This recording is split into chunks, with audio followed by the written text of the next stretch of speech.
Hey guys, how's it going? I'm Duke of Italy, your favorite lo-fi music YouTuber, and welcome back to Genre Jebuary. Not Genre January anymore, it's the 4th as of recording this first part. Who knows how many days, maybe it'll take 10 whole days to record this video, because it's a bigger discography, and it's a good friend of our boy Young Lean, who we covered last time, and if you guys weren't there to watch it, I'm a decent fan of Young Lean now. I've listened to pretty much all his stuff. I love a lot of it, dislike some of it. It's got a couple duds here and there, but I think every album has something to provide, at least in terms of singles or something like that. But we're covering someone who's similar and different at the same time. We're covering Bladee, a member of Drain Gang, or the CEO of Drain Gang, if you will, previously the Gravity Boys. And before I even talk about anything in discography, I want to mention I will not be covering any of the Drain Gang material here, unless they just so happen to collab on an album that is Blade's own album. I'm not going to talk about too many of the tracks that he's featured on, but I will mention before anything that before any of Blade's albums or mixtapes or anything, because we're going to start with the Glue mixtape, is the Gravity Boys Shield Gang compilation, which is like 2013.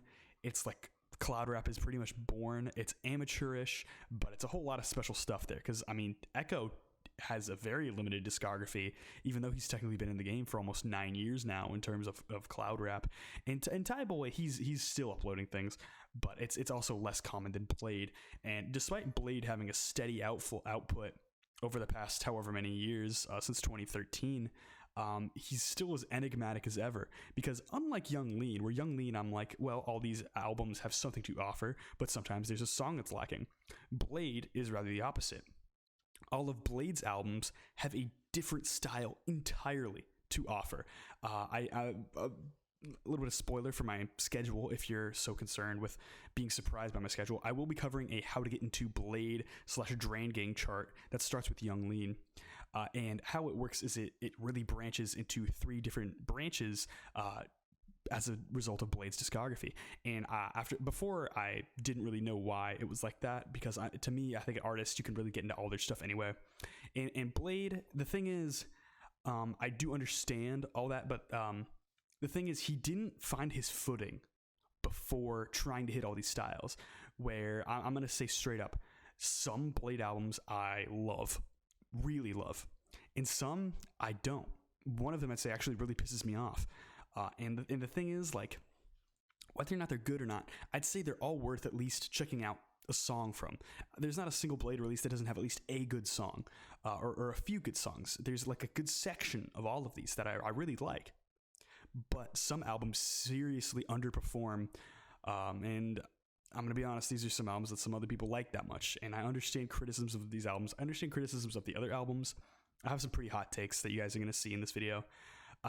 Kind of starting with Glue, but don't, I'm going to say, I did mention this a little bit with Young Lean, do not think just because if I don't like an album that I don't like Bladee. I very much enjoy Bladee.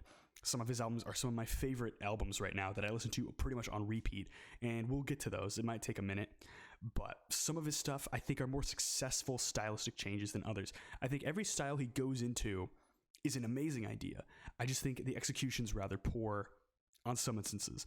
And I think the poorest execution is actually on Blade's debut, Glue E, even. Now, a lot of Bladee fans are a huge fan of Glue, as well as Ice Dancer and Red Light, some pretty historically panned releases. And the thing is, I don't hate Glue. There's a lot of elements to it that I love. I love the style behind it, but as opposed to later, where Bladee kind of throws in the towel for a couple albums and they get kind of boring, Glue's never boring. Glue is simply amateurish, and there's nothing that wrong with that. It can show potential, and oh boy, there's a lot of potential in Glue. If you are in love with the origins of cloud rap with Viper, you will like Glue, at least on paper. You will probably listen to Glue and be like, wow, those beats are crazy, the production's crazy, but Blade's vocals could be a little weak at points. His lyrics are certainly the weakest they've ever been. Not that that's much of a surprise. This is his first project. But what's odd is he's still a strong performer around this time. I'm not going to mention that much, but the 2 singles done the same year as Glue, that are on Spotify right now and are actually like listed in various places other than YouTube are really strong. And I think it's because he needed to find something a little more concrete before he could get into the style of Glue. Glue's an excellent attempt, but Glue's one of the many things that has been like bootlegged and remixed several times, which Bladee has benefited from many times. Speaking of Bladee and production, he normally has the same producers as Young Lean, being Young Sherman, Young Good, and the ever infamous White Armor, who does most of Bladee's stuff. But on 2 albums, he also has some mentions of Rip Squad, which is some group that I know nothing about except for the involvements with Bladee. And I'm just going to say, if you cannot stand any criticism of Bladee's work, stop watching right now. But if you can understand a unique opinion on Bladee, keep watching, because the thing is, like, I love Bladee. Like, I don't love all of his discography, but I love the man. I love what he's trying to do. I love the styles he hits. And when he hits a song, it's amazing to me. Some songs are better than others, certainly. Sometimes a bar here or there gets a little corny. Sometimes the songs just don't fit the bill he's trying to do. But I'm always admiring what he's going for. Almost always. There's only really 2 albums where I see that he throws in the towel, and every little thing he does that feels any bit of innovative, it feels like any bit of innovation or anything new or fresh feels really fresh to me. And I think his sound is super awesome, and I'm excited to get to that stuff. It pains me to talk about the stuff I don't really like that much, so I'm going to try and get past Glue as fast as possible. But it starts with the Delete intro featuring Thai Boy Digital. So it's got these really crunchy percussion hits that sound surprisingly soft because it's muffled underneath these soaring, ginormous synth sounds. And the vocals are crazy going above the whole thing. And the harmonizing of the vocals is quite wonderful, especially for early Bladee. I think this is one of the strongest examples of how his sound could work so far. And funnily enough, I think Thai Boy sounds more subtle here, even though in terms of the Drain Gang members, I'd say he's the most upfront. He's the most intentionally like lyrical, almost. Like he's the most like rapper member of the group, Echo 2K being the least. But they all switch in terms of levels of how upfront they are. Sometimes Bladee is much less upfront than the others, but in this case, Thai Boy is actually the less upfront one.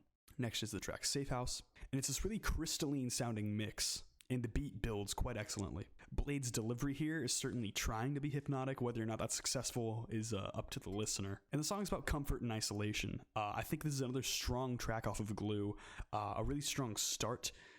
For the first 2 tracks, I mean, I couldn't really ask for that much better.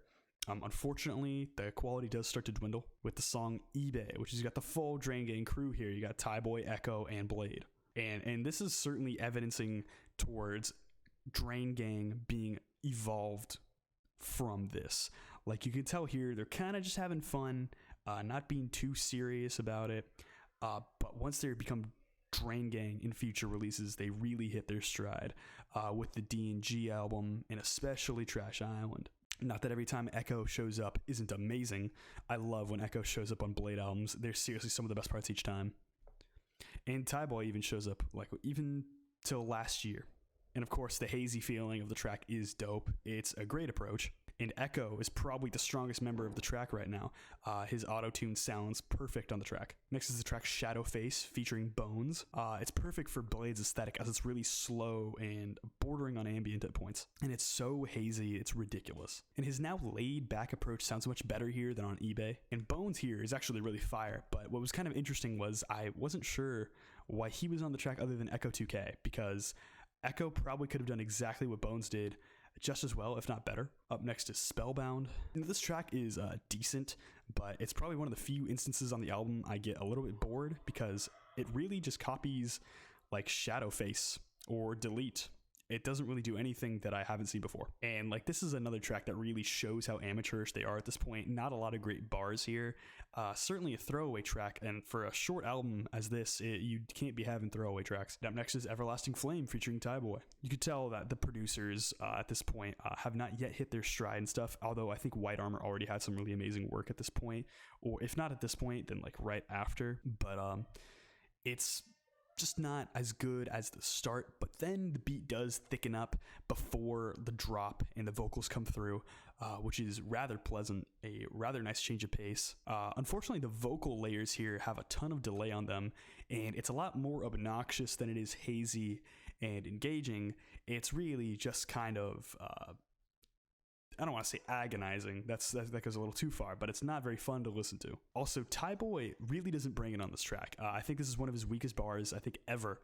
I mean, the chorus here is decent, but the track overall is seriously lacking. The next track is Freeze, a much more meditative track, not quite ambient, but the beat is very sparse here, which is very nice detour, and the auto-tune gets a little much at points. They just use it way too much on some parts here, but there's certainly promise to this idea that I think actually gets realized in later Blade albums, much later Blade albums. And next we reach another one of the strongest tracks in the album, Upgrade Enabled. The starting beat is one of the strongest beats on the album, and the way that Blade's vocals are crushed down so deep is in this really hazy way that flows super well. It's very meditative and hypnotic, and I think this is one of the strongest tracks on the mixtape. It's very engaging. The hook is very excellent too. Probably the only hook that truly got me going anywhere up to this point. And up next is Unreal, and this is straight up a climax of every idea on this album. It literally sounds like Nickelodeon slime with extra glitter, with how freaking thick and swampy and hazy it is, but rather beautiful at the same time. I don't know how they do it. Sure, the track's got a ton of character. I don't know if it's entirely successful with what it's trying to do, but it shows an interesting idea. That's the album, actually. The mixtape, rather. It's really short, quite amateurish, but if you can't tell, the whole sort of sound of this album is that it's this thick, hazy, hypnotic sound. And a couple tracks here and there feel a little different. Some of them are pretty good even. But overall, a lot of weak performances, not a lot of engaging bars. In fact, the bars here are rather weak, pretty cheesy too. And it's just not a great album, honestly. I mean, it's one of those Blade albums that if people say they love it, it's because of one of the tracks here. And here it would probably be like Upgrade Enabled. Sure, it's got a lot of charm to it, but that can only go so far. Young Lean had a lot of charm in his early projects, and those were easier because he didn't have a lot of voice cracks.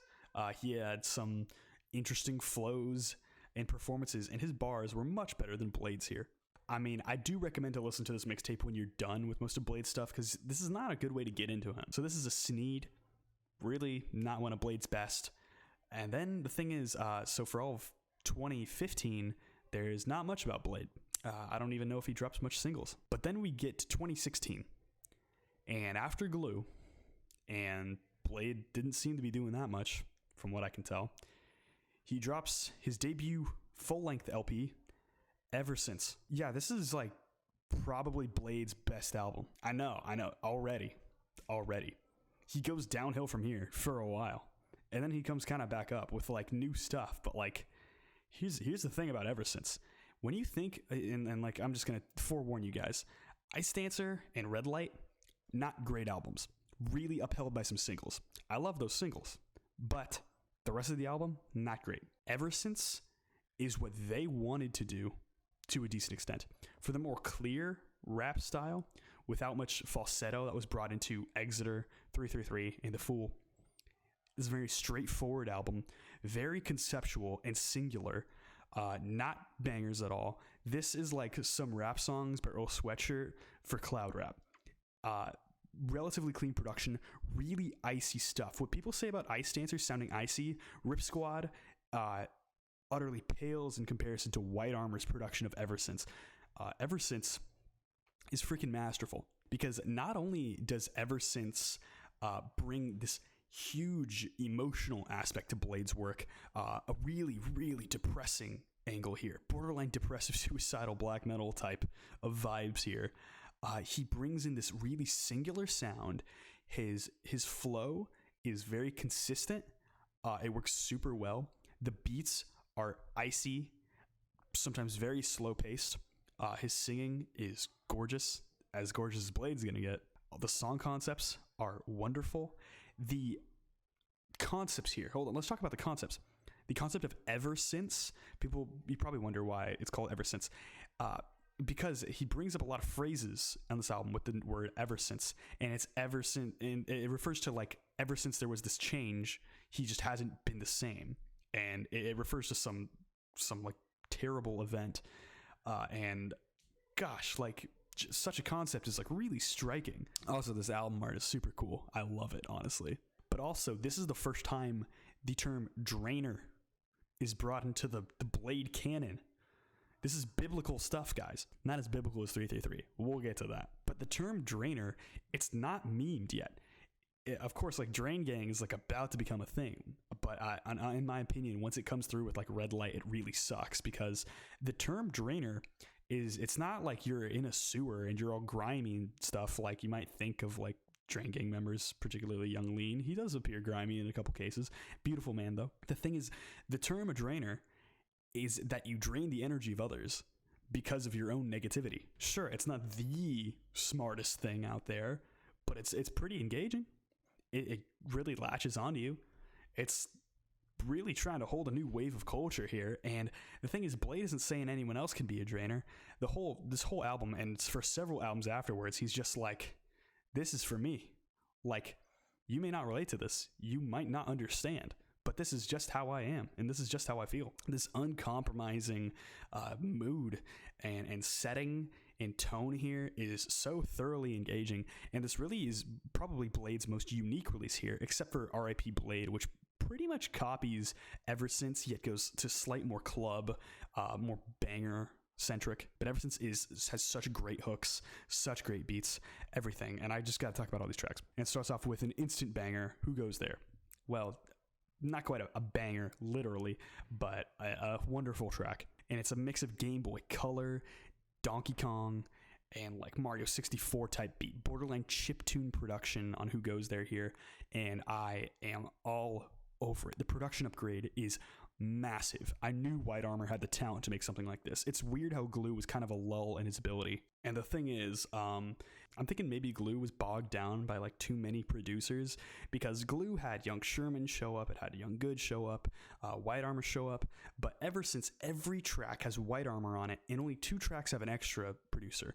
Rip Squad being on Sugar, and Wrist Cry having some other person. And you might claim that Ever Since has a serious dosage of Young Lean here, particularly Unknown Memory, but actually I think it's a lot more of a successful version of the concepts in Unknown Memory. While Unknown Memory was starting to stray away from the humor and going a lot more serious direction, I think here Blade perfected that idea to such a depressing and consistent degree. It lasts the whole album, and that's why I can honestly say that I love this album. It's not based on like fun, catchy beats and stuff, but a serious and prevalent feeling. And on here, the lyrics kind of remind me a lot of Unknown Memory, because it's got this abstraction to them of all this very bleak and dark imagery. And it kind of reminds me of like the typical ideas of like a male's mental health that is discussed a lot on the internet these days, where it's you don't see it up front. It's like you're not going to see it up front. It's what you can imply. It's what the things they might be saying might lead to.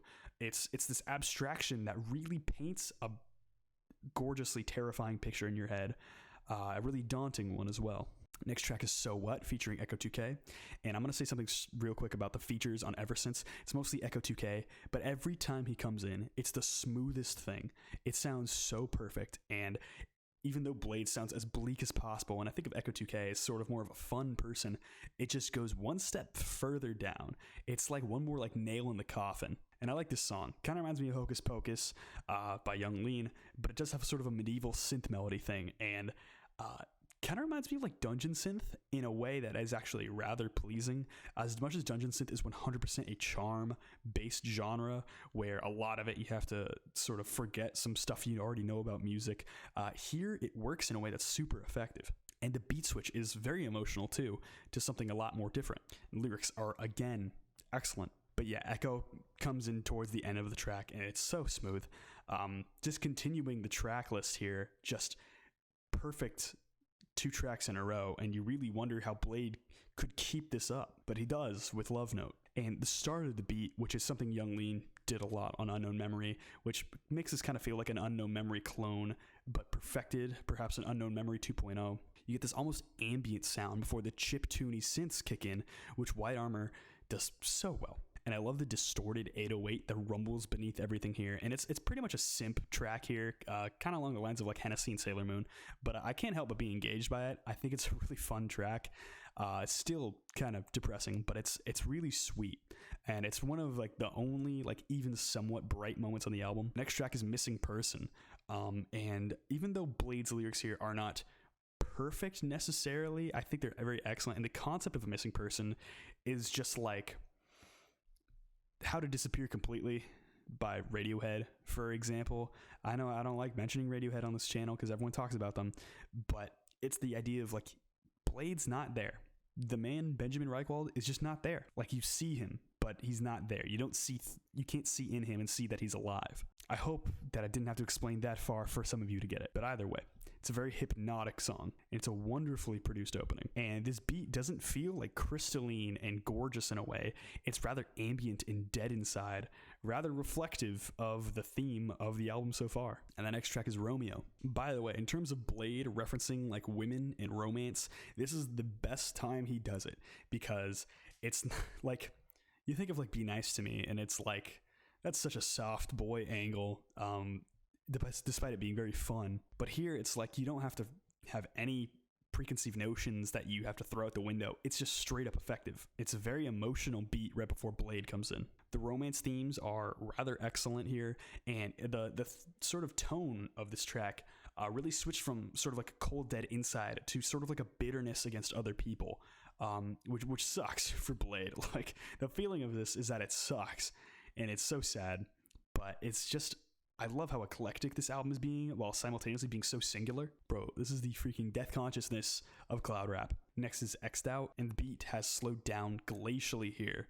to a unspeakably slow territory. And the lyrics fit rather well thematically. And his singing goes up pretty high, but it even harmonizes here, which is one of the best parts. It's utterly one of the most gorgeous parts of the album. In a weird way, this could be like the Drain Gang anthem. And in terms of the first half of the album, this is a phenomenal closer. It really gives it a complete feeling, only for it to start back up again. Which I feel like closing off like the first half of an album is like something that's not considered as much as like the closer of the full album here. But I mean, here, of course it works. The next track is Sick.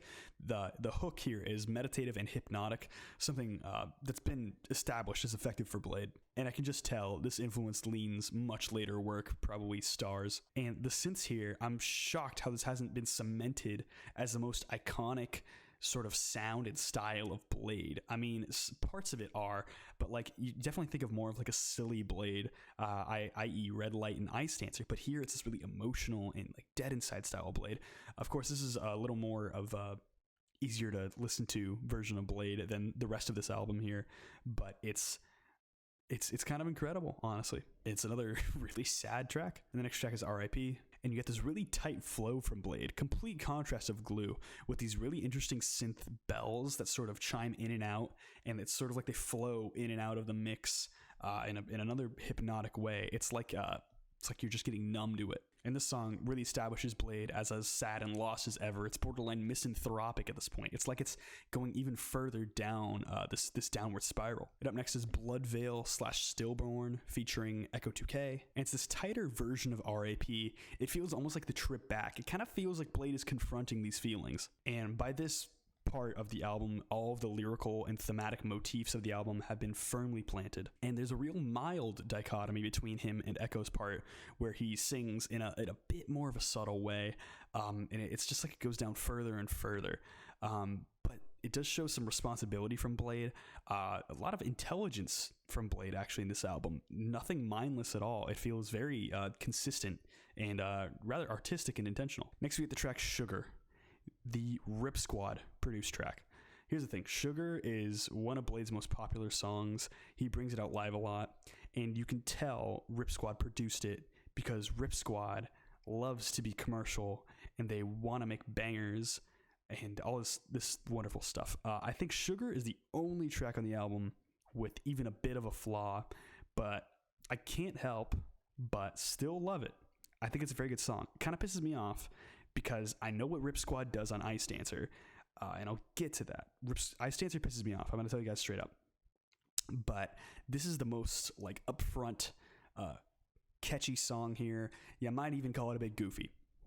because the idea is that he's kind of a vampire, and he says your blood is like sugar. But I will say, once the beat drops, it sounds honestly incredible. In my opinion, knowing Bladee, who's quite intelligent on this album, and he doesn't throw in the towel until next album, but I know that he probably means something different here. And how I interpret it is that the blood is not literal blood, but it's that someone putting in their life to help Bladee get out of this rut he's gotten himself into. And Bladee kind of relishes in it, but it knows it's really hurting this person. And there's a lot of themes of self-doubt here, and it's a lot of themes of just terror and acknowledging that this person's being severely hurt by you, even though you clearly need this help. And the change of the ending of this track is really interesting as well. Then we get the track Wrist Cry, and the verse has no drop after the hook, and there's no percussion until like halfway through. Really slow pacing, really interesting textures, and really interesting pacing as well. I know it is slow, but it's like it goes way past where the words even happen, which for Bladee is certainly different. And this is honestly one of the loneliest songs I've ever heard. And there's a point where Bladee sings an octave higher, which he's had points of spottiness doing this with this falsetto, and especially in the previous album Glue, where he was belting and really straining his voice here. But now on Wrist Cry, he sounds good, honestly. It's actually just emotional. It's straight up an upgrade. And to end the album, we have the track Skin. And it's this guitar-led ballad fed through these synths and thick layers of distortion. And it feels like your vision through like a snowstorm in terms of like the sonic textures here. And like the distortion almost makes it feel like your hands are shaking from the cold. That's the way I read into it. I thought it was a very interesting feeling. And it's got this idea that there's like salvation in this melancholic beauty of the world. Even though things may be cold, even though people might be terrible, there are things to appreciate in life, which I like that it does kind of pick itself back up at the end of this album here. I didn't want it to be like this depressing and just go all the way down. And it does have this idea of connections being what he needs between him and someone else who might understand him. But it does kind of hit you with one last punch just to kind of like cement the thing by giving the idea that Blade's not there yet. No one has really appealed to him yet. They've all just been kind of cold, which is really sad. But that's the album. How do I feel about it? I loved Ever Since. In my opinion, Ever Since is Blade's best album by a little bit. It doesn't get this consistent. It never makes me feel this engaged. It never makes me this happy to hear cloud rap even. This is so immersive. It is insane. It's like some of the best atmospheric black metal you've ever heard in terms of cloud rap, which you don't really hear a lot of hip hop being like super ultra immersive. I mean, I think I will draw comparisons to Earl Sweatshirt. It's not the same lyricism level, but the themes are super cool. The production is incredibly icy and interesting. I'm just all over this thing. I almost gave this a higher number here. I really considered it, but I thought there's always room for improvement. I gave this a really high Come to Brazil, 8 out of 10. I almost gave it a 9. I wanted to. I think maybe if I really listened to it, I'd probably give it a 9 or whatever. But I think, I honestly think if there's any album out there that I say is better than Ever Since, then it definitely gets a 9. If it's better than Ever Since and doesn't get a 9, I don't know what I am even saying here. But I think this is an awesome album. I love it to death. Really hope you guys check it out. R.I.P. Bladee is the next release from Bladee. It is his first EP. We've been through a mixtape. We've been through a full length, which was a doubling in quality if you go by the number system being like a double in quality. And what you have with R.I.P. Bladee is somewhat unfortunate, but at the same time also kind of great. The thing with R.I.P. Bladee is it's very similar to Ever Since, and Ever Since is great, but there is a slight difference to it. It's a bit more viable for, I say this generously, for like a club scene. It's a little bit more EDM tinged, like it feels more commercial. It's a bit less atmospheric. It's a lot tighter. It's less of a drain to get through, no pun intended. But we start with the track 7-Eleven. So there's a really hi-fi sound to start off. It's got these whirling samples that make this really gorgeous sound right off the bat. And it's a relatively chill track, but it's got a little bit more momentum, I guess, than the Ever Since material. Pretty awesome sound. And the next track, we get Butterfly featuring Tyboy. Tyboy Digital was not on Ever Since, and he always has a bit of energy to his performances, like on Tiger or on Legendary Member. He certainly brings a lot of momentum to any song he's on for some reason. He doesn't really go with that super emotional feeling that Bladee did, or Echo 2K works super well on. Echo 2K is probably the most versatile Drain Gang member, but like Bladee, he shows real promise when he works with a couple different styles. And the beat on the song is made entirely off of these different like bassy swells, and the whole thing's like blurred out. And this is probably Blade's most aggressive song so far. It kind of gets a little bit of character just in that, and I think it's another great song. Next we get the track MJ featuring Young Lean. And it's been too long since I've seen Young Lean on a Bladee project. It's too long since I've seen him at all. I really miss his material, and here it's fantastic yet again. And in terms of like thickness in Blade's discography, there are points where he reaches a ridiculous amount of thickness, glue perchance, and Ever Since, which is more subdued. But if there was like a midpoint or an average of his discography so far in terms of thickness, this beat would be how I would describe that. At some points it's obnoxious, which makes this probably one of the weakest songs in Blade's album here so far. But at the same time, it has a novelty appeal to it. A couple listens will get you most of what you want out of this song here, but it's still pretty good for what it's worth. And leans here with some excellent bars and lyrical motifs that references a lot of his Unknown Memory stuff. This was like just before Warlord, I'm pretty sure, but he was still going with some pretty good bars.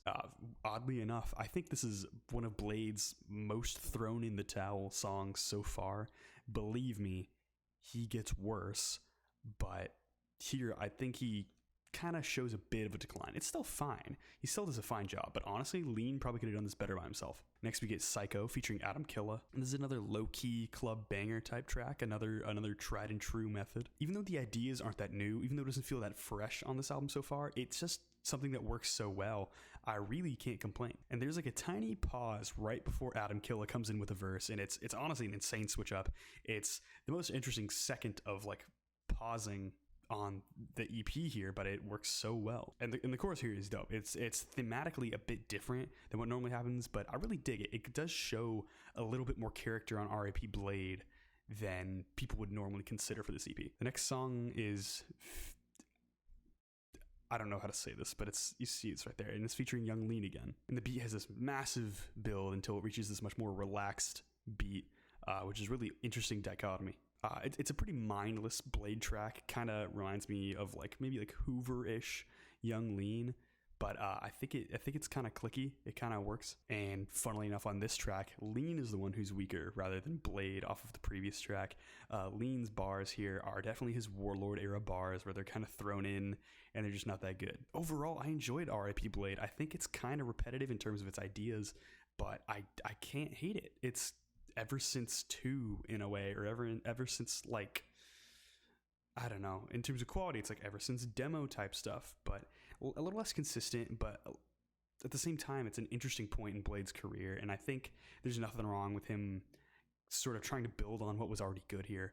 Certainly beats Ice Dancer off of Red Light, and we're gonna see that eventually when I get into that. It is certainly an underwhelming release compared to Ever Since. I feel a Weezer on this one.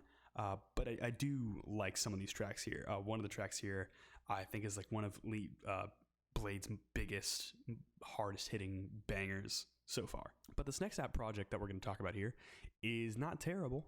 It's just perfectly passable. This is Working on Dying. So this is kind of a weird mid-period for Bladee, because this is kind of when he really subdues his work. This is when he really stops being so eccentric and interesting. And honestly, for the next few projects, these are kind of lacking in my opinion. I've kind of hinted at it, but these next three are all kind of duds in my opinion. Not that they don't have their moments, but overall they're weaker. And speaking of moments, this album starts off with Red Light moments. No, this is not on the album Red Light. It's on here for some reason. There's no song on Red Light titled Red Light. There's mentionings of Red Light, namely on Decay. We'll get to Decay. But here, red light moments. So we get a really interesting sort of another whirling sample bit, kind of resemblant of his cloud rap stuff so far, except it's his happiest sound so far, which is very unique and an interesting direction for Bladee because you don't really expect him to be happy yet, but this is clearly a change in direction. The only problem here is that after this song, it gets kind of more samey, but we are kind of hinted at that Bladee's sort of like vocal skills are a lot better right now because his actual singing, especially his higher register, is much more concrete, much more sustainable, and just a lot better in general.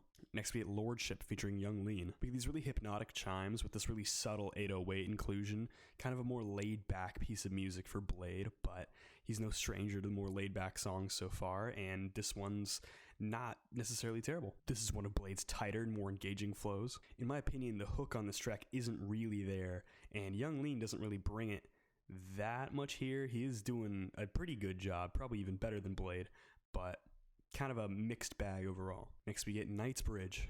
So this is Bladee doing a more typical rapping style, which is interesting enough already because his style never really relies on bars and rhythmic intricacies. It's more like the general flow and vibe and big harmonies and effect patterns, but here it's really the tightness.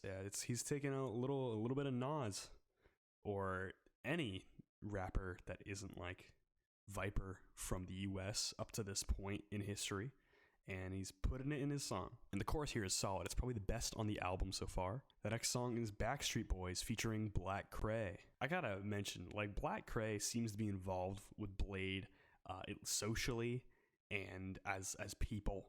They seem to like each other a lot, but they're paired together a little too much to make any sense stylistically. Like, it's weird because it's not like they're in the same artistic collective like Drain Gang and Sad Boys, and even Young Lean you can kind of include in this bubble here where they all have tiny little breakouts of the similar niches, and unfortunately on their features with each other, like, they don't break down enough barriers to really justify their own features. Black Cray has definitely got a more drill-oriented, faster-paced, more hard-hitting style of hip-hop that Bladee doesn't really work with that much, but it's still like cloud rap adjacent. And what's weird is like there's just kind of a weird pairing. They feel like they don't mix super well. I will say his inclusion here does earn a listen at least, but the track is mostly I guess forgettable. The next track is Under Your Spell. It's got a really cool set of more vaporwave style synths before Bladee gets in with his bars, which I think is one of the more interesting instrumentals Bladee has had on this record.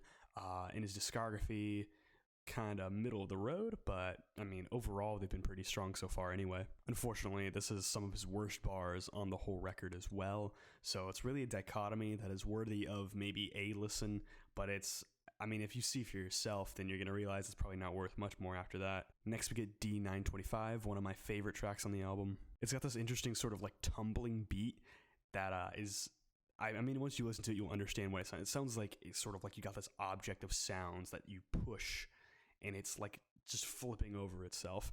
And the flow of Bladee is rather interesting as well, as it complements this pretty well. And I feel like Bladee, up until Exeter, does not have a lot of flow. Sort of in between R.A.P. Bladee and Exeter is kind of a time where his flow just is not that strong. He's got a couple songs that are extra hooky and trap influenced and super strong with the hooks, because Blade's got hooks in all his later periods. But right here, it's surprising to see him have a flow that's more engaging than the other tracks here. And with a couple of exceptions, the bars here are pretty solid.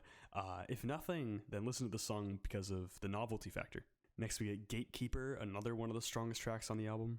And this has this really interesting sort of crystalline sounding build up until Blade's bars come back into the mix with the ever since style depression lyrics. Again, it's obvious that Blade's relying heavily on this type of theme, but it just isn't the same after Ever Since. Ever Since really picked it out and kind of nailed it. There was not that much more to explore. I'm glad R.I.P. Bladee did explore it and explored it super well, and I'm glad it was an EP and not a full length. Working on Dying doesn't really need to do it much anymore. The only problem is, like, later it kind of makes a mockery of it in the next few albums, at least on a few tracks.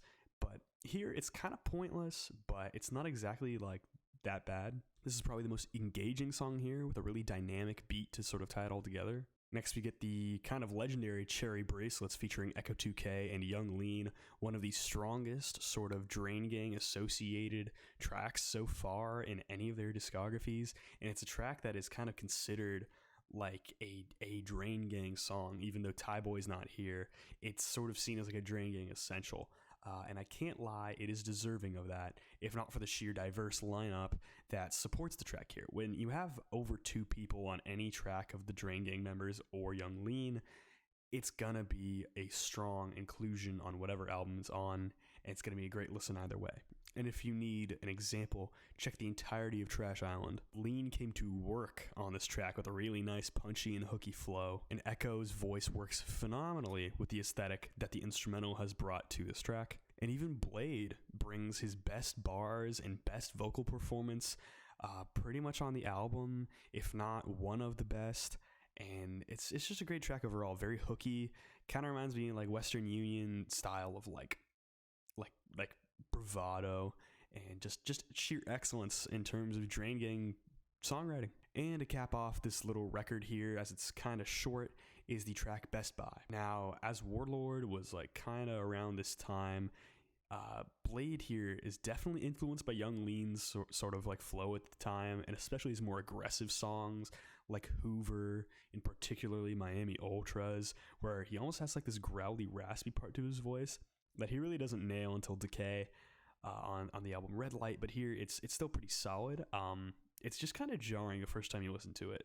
I'm sure after a couple re-listens you'd really like it though. And on the second chorus you get this sort of like key change and all this distortion added, which is a nice sort of ending here. This is an interesting track to say the least, and I mean, I know contextually in an album overall, it's not like ultra consistent and just flames throughout, but there's still a few gasps of like life in this thing before we reach the unfortunate next couple of albums. Not that those albums have entire weak points. I'm just saying, look out, because you're gonna see some weaker moments. But Working on Dying, not terrible. Is it a good entry point? I don't know. But I give it a Weezer. It's enjoyable. It's not bad. Just gets a little average at points. Really just a solid little album here. Also, this does start a really bad trend of Bladee having very short songs that have one verse and 2 choruses, which he will do on a lot of tracks so far. And of course, songs like Decay, one of my favorite Bladee songs, has this exact same idea here, but it really encourages Bladee to be lazy and just shoot out like 30 songs an album, which you see on Ice Dancer and Red Light, which I do not get as records, but we'll get to those. All right, and we're back. I'm kind of tired of doing all these sort of like recording updates, but I just want to say, as of recording this part, Crest dropped the Bladee and Echo album, which I find kind of hilarious how like I literally took so long to make this that Bladee released another project in the meantime. But the next 2 projects we're covering are my hot take ones, so get ready for that. But the first one is Red Light. Now, Red Light indicates a sort of a new period for Bladee. It's kind of now he's kind of out of his old like sort of ever since period that he kind of dragged for another 2 releases. Not that that was a huge issue. I think that there's a lot of strong material coming out of that. It's just now Red Light, it's a mixed bag for me, because I think the style that Red Light goes for is really strong. I just think the execution is not where it should be. And you could see that because there are some songs on here that are really successful, and at the same time, it's a bit of a long release, which I say it's just 40 minutes. And the problem is a lot of these songs sort of cover the same ideas, but there's seriously some real bangers on here, and I'm going to get to that. Also, recording in the daytime, you get the actual light. It's a thematic. Now, the first song is ID, and the build for this track has a ton of momentum. You know, White Armor's really bringing it again, and then the drop hits. And then you get probably one of Blade's tightest flows in a while. You can really tell that Red Light is really more rap-oriented. It's not as abstract as Eversense was going for. It's not as hard-hitting as R.I.P. Bladee, but we get straight bars, good flow on this record. But as you're going to see, it kind of wears thin at some points, but it starts off very strong. And all the textures for all the sounds on this track are really strong too. There are these bell tones that come through on the bridge that sound honestly pretty great. Next, we get the track Golden Boy. These are some of Blade's weaker bars overall, but they're not exactly terrible. And this is a more relaxed track for Blade overall, which he's known for having some pretty relaxed tracks.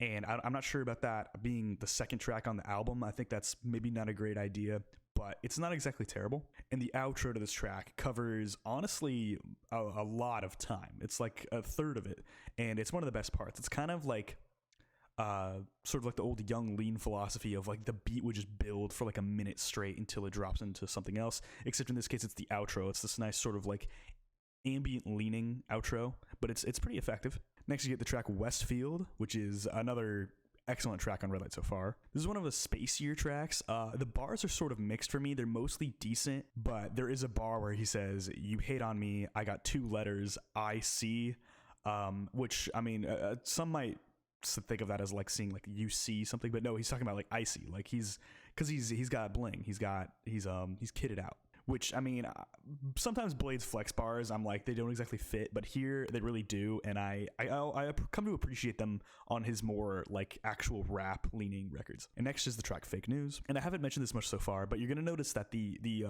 structure of these songs are so similar to each other. A lot of times you're going to get intro, and then the hook, a verse, the hook again, outro. That's the whole track. Not a whole lot of variety in these tracks in terms of structure, which is rather unfortunate. And you have some nice synth arpeggios over this track. I think the production, again, is very strong. I don't think Blade ever has like a weak produced track. I will say that Red Light overall is a little bit on the lo-fi side for Blade releases, and to some extent it helps, but to some extent it doesn't. I might have mentioned this before, but there is a Red Light sort of like mastered version that's on SoundCloud. Some Blade fan just like mastered it, and it's so good it literally gives you chills because it sounds that incredible. Kind of a mixed bag with that though, because at some point I do like this sort of like Game Boy sounding like filter. I mentioned Game Boys a lot on this channel, but like it's almost like his voice is sent through like a Game Boy, and it adds a lot of charm, but the beat is occasionally not helped out by this idea. And in terms of Blade, this is some of his strongest bars and strongest vocal performances that he's done in a long time. And next we reach the track Steve Jobs. And it's got this tight, almost like tumbling sort of rhythm that has a whole lot of stuff going on, and then it kind of like spaces out, and that's kind of how it's structured. The hook sounds really spacey. I think it's pretty solid. And at this point in the album, you notice there's a lot of subtle innovations for each track, but really not enough variety to cover a full-length release here. Nothing is necessarily hooky enough to be a standout track. Not a lot of the beats are standing out enough from the other ones. It's all just kind of blending together. And not in a way that you can listen to the album one way in its entirety and be like, wow, what an amazing sort of ambient experience, but like you don't really want to treat this as ambient. It's not that type of record. But then we get the track Obedient featuring Echo 2K, one of the strongest tracks on this album. And finally, the concept of the idea of the red light is brought to fruition on this track. There's some sort of philosophical bars here. The drop into the bars are fantastic, and especially the switch up into Echo is super smooth, and it's really fun to listen to. Now, Echo is known for actually having a really androgynous sounding voice on a lot of his songs, and I think it really comes to fruition here. Like, what you see on E really almost feels like it starts on Obedient. And next we get the track For You featuring Echo 2K. Now, this is a more slow, meditative intro that Blade cuts through pretty well. There is a serious distinction between who's better here, and it's definitely Echo who's better than Blade here, at least in the bars department. And now, this is actually the first track that feels kind of like filler, which is really unfortunate because this isn't even a very long record. Next, we get the track Hex, and this is another track with a really excellent beat, but the bars just really aren't there. I will say, if there's anything that distinguishes this track from other tracks, it's the fact that Blade, he multi-tracks his voice and harmonizes with himself, which sounds pretty good, but it's not exactly anything to make the track stand out more than the other ones. Then there's the track Nike Just Do It. Blade's got a lot of song titles that are rather bizarre, and this is just another one. This has got a really sparse beat with these synths that just sort of pull through it. To be honest, this is probably Blade's weakest bars to date. There are themes of suicide, and the title of the song is Nike Just Do It. it feels like not serious. Like Bladee has combated depression in his lyrics before plenty of times, and to great success on Ever Since. And so I don't really see why he would take it so not seriously here. Like I know that like it's like, oh, Drain Gang, I'm a drainer, which you hear like the Drain Gang hook or tag rather on like every track on this album, and it's like, why would you meme that hard? That's just, it's very insensitive, and especially for someone who apparently struggled with that before. I mean, Blade's had themes of addiction, depression, all sorts of themes like that, and it feels very odd to throw it through Nike Just Do It. Like Blade's never been edgy before, and I don't know why he'd start now. And oddly enough, it feels weird bringing back Ever Since themes this late into the discography. It was, of course, it was used to some success on R.I.P. Bladee, but here I don't think it's anything that should be referenced anymore. It's really just like, hey, remember when I made Ever Since? Like, it's not even like he's still running with that. It's at this point, it's almost like he wants you to like forget about that part of his career. It's very bizarre how he uses it on this track. Next is That Thing You Do featuring Decay. There's a bit of a stylistic switch up for the intro on this track, which is a very welcome change of pace and something that's been kind of missing from this record so far. Decay being featured here actually sounds pretty great. It's kind of spotty to have Bladee with any features, but here I think it really enhances the record.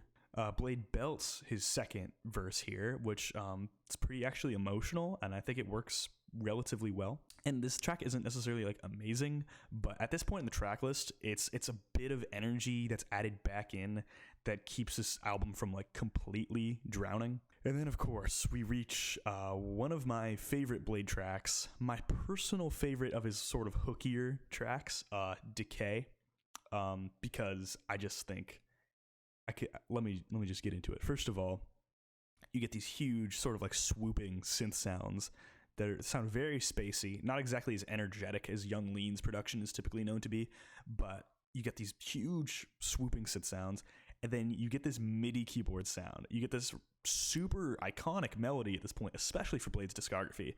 And if Decay ever became like a legendary hip hop song, I would not be surprised, because the melody of the piano is so hooky.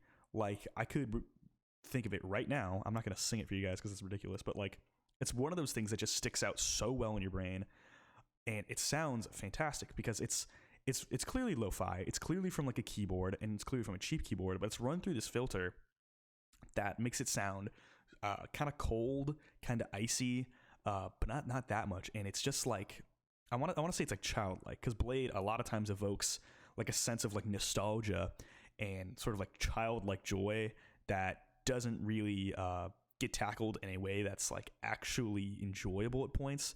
And this is probably one of the happiest moments on the record in the track Decay. But I'm also going to say the hook on this track blows every other hook up to this point just out of the water. So it's so good. It's so tight that it's ridiculous, honestly. The bars are an excellent switch up in terms of like the rhythm. I think it sounds great. Of course, the structure is still intro, hook, verse, hook, outro, but it's so satisfying. Everything about this track is super nice. It's sort of got like a bit of like bravado, a sort of a braggadocious quality to it, but it's not like ridiculous. It's not like too leaning into like, oh, we're hanging with weird guys, we're being weird, I'm Bladee. But it's just like, it really captures the feeling super well. And I think if more tracks were like this on this record would be a bit more successful. The only flaw, and that's in an album standpoint, is that it's probably blends in a little bit with the other tracks. From an outsider perspective, if you just listen to this album one time all the way through and you don't even know Decay, on another hand, you'd probably be like, oh, that song is better than the rest, but it is kind of samey. Of course it is kind of samey. This album is super repetitive, but Decay is one of Blade's best songs.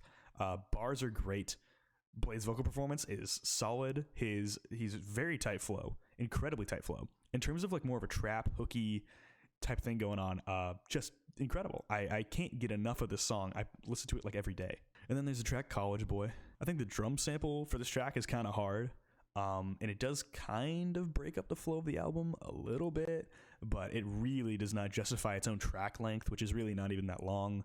Kind of a weaker track, to be honest. Then there's the track Puppet Master. You're probably noticing these songs don't really have much of a theme going on, it seems.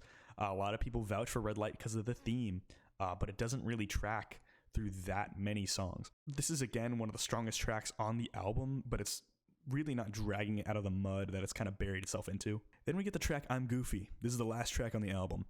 I don't know why this is the track to end it off. I would cut it entirely, honestly. The only thing here that's really even okay is the guitar sample, but that's not saying much. The hook also sounds decent, but it's really not enough to justify its placement in the album. For a guy who has like 20-minute albums occasionally, this is a placeless song, and it's a weird ending. Like, for something that's like slightly introspective, like Decay, even though it's still having fun with you, having a song called I'm Goofy feels rather strange. What do I feel about this album? I'm feeling a Sneed, honestly. It's a 4 out of 10. Not great. I think it is hated on too much by people who don't like Blade, but I really think that Blade fans give it way too much credit. I will say that the style that it goes for is a really strong idea, and I wish Blade would actually go back to this more, because especially after listening to Crest just now, he's really going pop. He's really straying away from the hip-hop stuff, but we're gonna see in a couple albums time that he has a perfect blend of these two concepts, and I can't wait to get to that. But I really recommend listening to the original version bootleg online. It has it's just a more refined cut of this whole thing. It just sounds a whole lot better. It's a more engaging version overall, and it's probably gonna be more akin to what you hear live because there's no like extra filters over it, and it sounds great. It honestly might be a version that like kind of like nullifies a lot of the flaws of the release. Even though it's more repetitive, it probably sounds a lot better. But that's a version I would recommend, especially if you love the original version of Red Light that has been released by Blade. The original mix that is on SoundCloud I think is fantastic, especially Decay. I actually prefer it to the normal version of Decay, but it's incredible. So that's what I feel about Red Light. All right, and now for my most controversial opinion of the night, Ice Dancer. We've reached Ice Dancer, the mixtape, the influential, the crazy, the popular, almost, Blade mixtape. And it's certainly interesting because this does something that most Blade releases do not. It has different producers from the pretty much original Young Good, Young Sherman, and White Armor, because this time it's a group known as Rip Squad. Who are they? I don't know. Genuinely have no idea. But I can tell you one thing. I don't really like them. Their beats are never really as great as other Blade beats, to be honest. White Armor is far superior. And that's probably the biggest flaw on Ice Dancer, is that the beats get so samey, and a lot of them really don't do what White Armor can do. And of course, White Armor has some weaker beats. I think a couple of the beats off of Crest, the latest release, are not super strong. But you're going to see a lot of things on Ice Dancer just aren't up to snuff. There are a couple times where the beats are crazy good, but it's kind of rare. I will throw them a bone, though. The latest Blade full-length, The Fool, was produced by one of the members of Rip Squad entirely. And I think there was some features from, I want to say like White Armor, but it was mostly Rip Squad. And I like The Fool's production. I think it's pretty good. But we're here to talk about Ice Dancer. And gosh, it's overrated. Well, it starts off with a track called Smart Water. And I like Smart Water. There's no endorsement, but like, it's one of my favorite bottled waters. Beats Dasani, that's for sure. First of all, the vocal layers here are slathered in auto-tune on this track. I think it's a pretty interesting production choice, one of the stronger little bits of this album, but I can already tell that this is kind of a weaker Blade track. It's not really given anything beyond the auto-tune, way too relaxed to be an opener, and it not nearly interesting enough to be a relaxing opener. As you can see, Blade has relaxing openers overall, but they're all meant to be like intriguing instead. Here it's just kind of like you throw a relaxing Blade track in and that's the opening. And I guess I know this is a mixtape and not an album, but like it's pretty much an album. Like I don't know why you wouldn't open with something a bit more energetic or interesting. Next you get OKK. This track is really short, and it's really just one you kind of sink into, but it's nothing you really have much involved beyond that. And next we get the track Maulhor Freestyle. Just from that title alone, you know that this is one of Blade's more popular tracks, but let me tell you straight up, that is the only reason it is that much more popular. It's kind of leans into the ambient thing. It's boring. It really doesn't do much for you. Of course, then we reach Be Nice to Me. If you don't know Be Nice to Me, then you don't know Blade at all, because this is a lot of people's introduction to Blade, as it's Blade's most popular track. It's really what people expect at every show, and it's a phenomenal track because it's got a really interesting beat. It's got some nice little chirpy synths that just sort of like pop off, and you got a sample from Juno, and then you get the iconic Take a Knife and Drain Your Life Blade vocal sample, which is used a few times, but it's so silly. And then you go into Blade's simp lyrics about how he wants a girl to be nice to him, and it's a little cheesy, but like it's nothing like absurd for Blade. And we're still getting like a red light style structure here. The hype going into the second verse is pretty hype, I'm gonna say, especially when the key change happens. It descends like a key or two, and Blade keeps going, and it's really intense and awesome. And there even is a second key change just for the outro where it goes down again. Really interesting structure so far. It does change it up at least enough to have some interest. The hook is pretty solid. It's not Decay, but I think it's pretty great. This is one of my favorite Blade songs. Is it a little overhyped?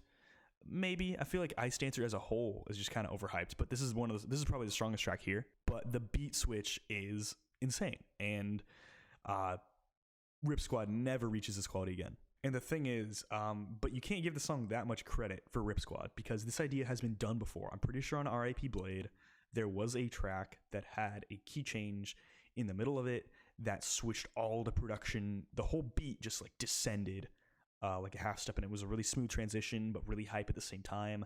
You cannot give them credit. They probably heard that song and they copied it. Not that this is a bad beat, but I hate the attention that Rip Squad gets for this. Next, we get Frosty the Snowman. We're kind of out of the dark. The opening of this album is the most rough part. The first three tracks are really not that strong, and now we are in for the room for a little bit of quality. This beat is very effective because you got these thick, bassy 808 growls that really build it up. It sounds pretty awesome. And Blade's flow is engaging for one of the first times on the record, which I'm really thankful for. And even though it's a softer track overall, it's still pretty engaging, and it's one that I can really get with. And on the outro for the track, the beat, I would even dare say, is emotional. Next, we get the track Inside Out featuring Young Lean. There's a really nice build on this beat. For one of the first times in quite a long time, Blade and Young Lean both feel like they're putting in a ton of effort. It feels like they're both really engaged. They both showed up, and they put the work in, and it's to a pretty solid effect. And the hook is great too. The progression of this track is rather linear, but I think it's still very effective. And the next track is Close, which I'll admit feels a bit like Decay, kind of bringing a lot of those ideas back. But the intro is a lot spacier, which I think is an interesting switch up. The hooky nature of this track is excellent, and for being more chill, I think it's rather effective. And next, of course, is the track Jaws. This is some of Blade's quickest flows to date, and has a really bright instrumental, something that complements itself pretty well. And the switch into the chorus is actually rather bizarre, because it maintains the same instrumental, but like the tone of the track completely switches up. I don't know how it's done, but it's pretty ingenious. Probably one of Rip Squad's like better moments. Next, we get the track Cartier God Ice Dancer, which is an intermission track that is mostly featuring Cartier God on the vocals. This is one of the strongest moments on the album because the beat is very hypnotic. Blade sounds excellent on the hook here. One of the most interesting Blade tracks ever, and it's really not brought back ever again, which, I mean, double-edged sword, because one, it's good, and I think it has merit in being returning as a couple production style concepts later on, but at the same time, I like its unique stance. And then the next track, and probably the last track on the album that is great, is Side by Side featuring Taiwan Digital. This is honestly more of a Thaiboy track than anything else. I don't even know why this isn't on a Thaiboy release, but it's hooky. It's emotional. It's a solid track. Thaiboy actually sang this at his wedding when he got married. I want to say like 5-ish years ago. That's a total shot in the dark because I'm unprepared. And the beat is a little typical for what Bladee would be encountering so far, but I think it's a tried and true concept, and it's one that I'm a fan of. And the next track is Top Man, which it goes back to the more chill tracks. Unfortunately, it's kind of a vibe that Rip Squad was not maintaining nearly as well as White Armor could. There's some points where Bladee sings up in his like falsetto. He has a lot of higher singing here, which I think is pretty effective. It's not something that I see him do that often, but I'm a fan of it. And the instrumental MIDI keys are pretty good stuff. I mean, like Bladee has done good stuff with this before, so I think it's rather effective here, I guess. But the track is just kind of boring. It's a little too lax for me. And next is the track Waster. It's floaty and beyond spacey. This is really a concept that Bladee has only mastered once or twice, maybe. But this is one of the more effective tracks this late into the album. I don't think the momentum maintains after this, but it's sort of like the last dosage of energy. The next track is Special Place, and there's not much I can really say about this song because it's not special at all. It's the same ideas that's been rehashed on this record over and over again. The hook isn't all that great either. None of the bars are all that solid. This was a song I would just cut from the release here, and it would improve the album. The next track is DG Jeans, and it's the same thing. I can't say anything about this track that really gives it any sort of life, except I can say it goes decently into the next track, which is Feel Like. Feel Like is kind of a boring song, but there are some wild production shifts on it that is enough to sort of merit a listen, I guess. If you like it more than me, like, good for you, but it's really not holding up to snuff here. And then you get the track Linked In. The beat on this track is garbage. Straight up, it's awful. There's nothing about it that's actually of any merit. This song is such a skippable song. It's so rare for Bladee to be the strongest element on any of his releases. Normally he's even outshined by like a lot of his features.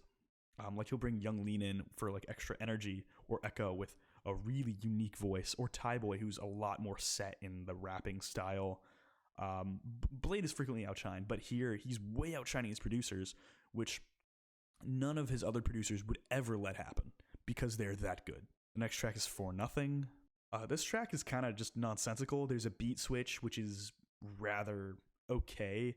Bladee does show up to work a little bit, but it doesn't really give it anything else past the rather flat and bland production. And next is the track Anything, which it's still a boring track, but Bladee does sound like Echo a little bit here. That's all I can really say about it. And the next track and the final track is the Silent Boy Cries Rip Squad outro. It's just like a bunch of instrumental bits, a lot of stuff. It's like a recap of the album, basically, but it really does not garner usage this late here. It's not like emotional or anything. And after that gauntlet that Bladee just put me through of boring songs here, it's not doing it for me. It's just a big fat reminder of like, hey, you want White Armor on a Bladee release, but you're not gonna get it. Of course, eventually we're gonna get more White Armor, but like, man, it is so disappointing how Rip Squad just could not bring it to the table for most of this album. And when they did, they're just bringing up really old ideas instead, or they're using someone on the feature to pretty much bring up ideas anyway. Because the thing about Cartier God actually released an album relatively close to the time of me recording this. I didn't like that album at all, but a lot of those sort of interesting concepts he brings onto his little track here, and it shows more variety than Rip Squad ever could. And I don't even know if Cartier God produces anything. There are 6 pretty much insufferable tracks on this record here. I'm feeling a Sneed again, but this is Blade's worst record. Certainly his worst. It's easily his most infuriating record by a mile. Because Red Light, I'm actually like, I can sort of get. He only has like one feature on Red Light, and it's like Echo, and I guess like Uli K at that one point. But this album is not justified in its length. It could have been a 20-minute EP, and it would have been like a 7 or an 8. But gosh, like Rip Squad does not bring it to the table, guys. It's just I can say it now, and I could say it a million other times. It just doesn't. And now, after that sort of little roller coaster of emotions there, of a couple decent tracks, a lot of not very good tracks, we get one of my personal favorite stylistic shifts in any artist's catalog ever. Right now we're going to talk about Exeter. Exeter, I mean, you look at that album cover and it's super bizarre. But you probably like the color palette. It's a little more like pastel, kind of like, it almost looks like it was drawn. Way less digital than any Blade album cover so far, and it really marks a huge stylistic change. After listening to Crest now, I don't like the stylistic change as much because Crest is kind of pinning in a hole, and I think that Blade can do with another switch up soon. Gosh, this thing is truly a magical mixtape. It's not very long. It's under like 20 minutes. But this thing was just produced by Young Good, and I swear, this whole thing was made in 1 week. Just 1 week. And it's one of Blade's best releases. And that's not to say that it's like short on ideas, because every idea here, I mean, while it is a little repetitive in terms of the concept, it's short enough to really justify this. And I think everything sort of comes together so beautifully here. It's just a couple of features with Echo 2K, and there was not a better person to feature here because it's really just like some really pretty singing from Echo. Of course, auto-tuned to hell and back, but it's so interesting. And the Blade really talks about how he was really inspired to make this after like a vacation somewhere. There's a lot of interesting lore behind this record is what I'm saying. But first you get the track Mirror Hymn Intro, HYMN. So Young Good really shows his chops here. You get just a huge onslaught of different samples here. A lot of really interesting synths sort of like float all together for just this utterly gorgeous palette of textures here that you're going to kind of see resembled in the rest of the album here. This is not a very energetic track here, but it's also just about like a minute long. It's really just like a sample of the vibe you'll get later on, but it doesn't feel out of place. It's just this moment of bliss before you get something a little bit more engaging in an active sense for the next bit. It's something that like drones less, but you're about to see this idea come to fruition and fully realized, because next we reach Wonderland featuring Echo 2K. And Echo kicks it off with all these whirling effects in the background, and his voice sounds fantastic. And it goes super smooth into Blade's part, and it feels very sweet overall. And the vocals all layer beautifully, and Echo sort of really turns on his androgynous vocals here. But it's so interesting to take these sort of like trap ideas, because he has this hook of give love a chance. And of course, it's going to sound simpy to anyone who just listens to trap on the regular and won't accept sort of different musical styles. Not a dig on you guys. I mean, you can like whatever music you like. But it's interesting to take sort of like the trap hook style that's been done to death. And instead of going the dark route that has been explored over the past decade with all these SoundCloud rappers with like the ultra violence that X really popularized, I want to say. But instead you get, I mean, it's give love a chance. And it's such an interesting little concept here, because it takes like the effectiveness of like a trap hook and turns it in a complete opposite direction than what it's used to. Then we get the track Merry-Go-Round. Now this is sort of a glitch sounding track, very Game Boy sound inspired, and Blade's flow is super interesting. A lot of times on this album, he'll really change up his flow. Maybe he'll go really slow at some bits, and other times he'll just be his normal like engaged rap self. Now, I almost want to like describe this as like a sort of collage or like a puzzle-based soundscape where things just fit together in all these bizarre little angles, and yet it's so blissful sounding and it's so gorgeous that I really can't get enough of it. And of course, the sporadic words and like clicks in the production fit together in a really super cool way. Next, we get Rainbow Star, aka Love Is All. If there's any flaw in Blade's discography, it's the fact that he has so many titles that have like 2 titles. You don't really need that much. On this track, you get this really blown out bass sound with all these chimes that sort of stick through, which I think is done super effectively. This is one of Blade's most energetic songs in a while, which is interesting because this album is full of energy here, yet it's all in different directions. And the beat switches slowly into this outro that kind of just drones out. Not something that Blade does a lot on this record. Young Good is really showing his chops though and making something truly beautiful. And then we get Every Moment Special. And it's spacey without relying on garbage production. It sounds like it's an actively decided track to be spacey, and yet it makes sense. And the structure of this track is very repetitive, but it fits very well. It's something that feels not out of place on the record, but it feels unique at the same time. And it's almost like an intermission because of its track length is rather short, but it feels very unique. And the aesthetic of the track is just perfect. And next we get the track DNA Rain, and there's a beautiful opening instrumental that really imbues a sense of hope in the listener. And there's these slightly subdued vocals that feel just as lo-fi and interesting as they would on potentially an Ice Dancer track, except the production is engaging, and except the production is actually good. and it's not really any more ambitious than the track itself can handle. I guess in a way it could be more ambitious, but it's a track that fits very well on the track list, and the palette is awesome. Lyrics are really solid too. It's just a track that fits well so far, and it's something that is really effective. And the next track is Open Symbols, Play, Be in Your Mind. Really weird song title here, but it does kind of fit the sort of psychedelic nature of this record. So I'm not really going to complain.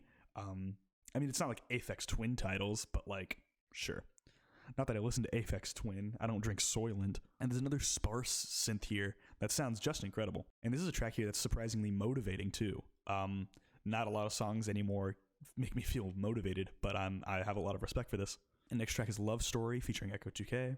Echo sort of sounds like a Y2K blend of like R&B here, which is something that fits his aesthetic perfectly, because I mean a lot of like the Y2K perfectionism is used in like hyperpop and the cloud rap scene nowadays. And of course, Blade's abstract lyricism fits super well here. It's something that he needs to do more often, probably taking a hint from Young Lean in a couple instances, but I think it's just fantastic here. And then the last track here is Imaginary.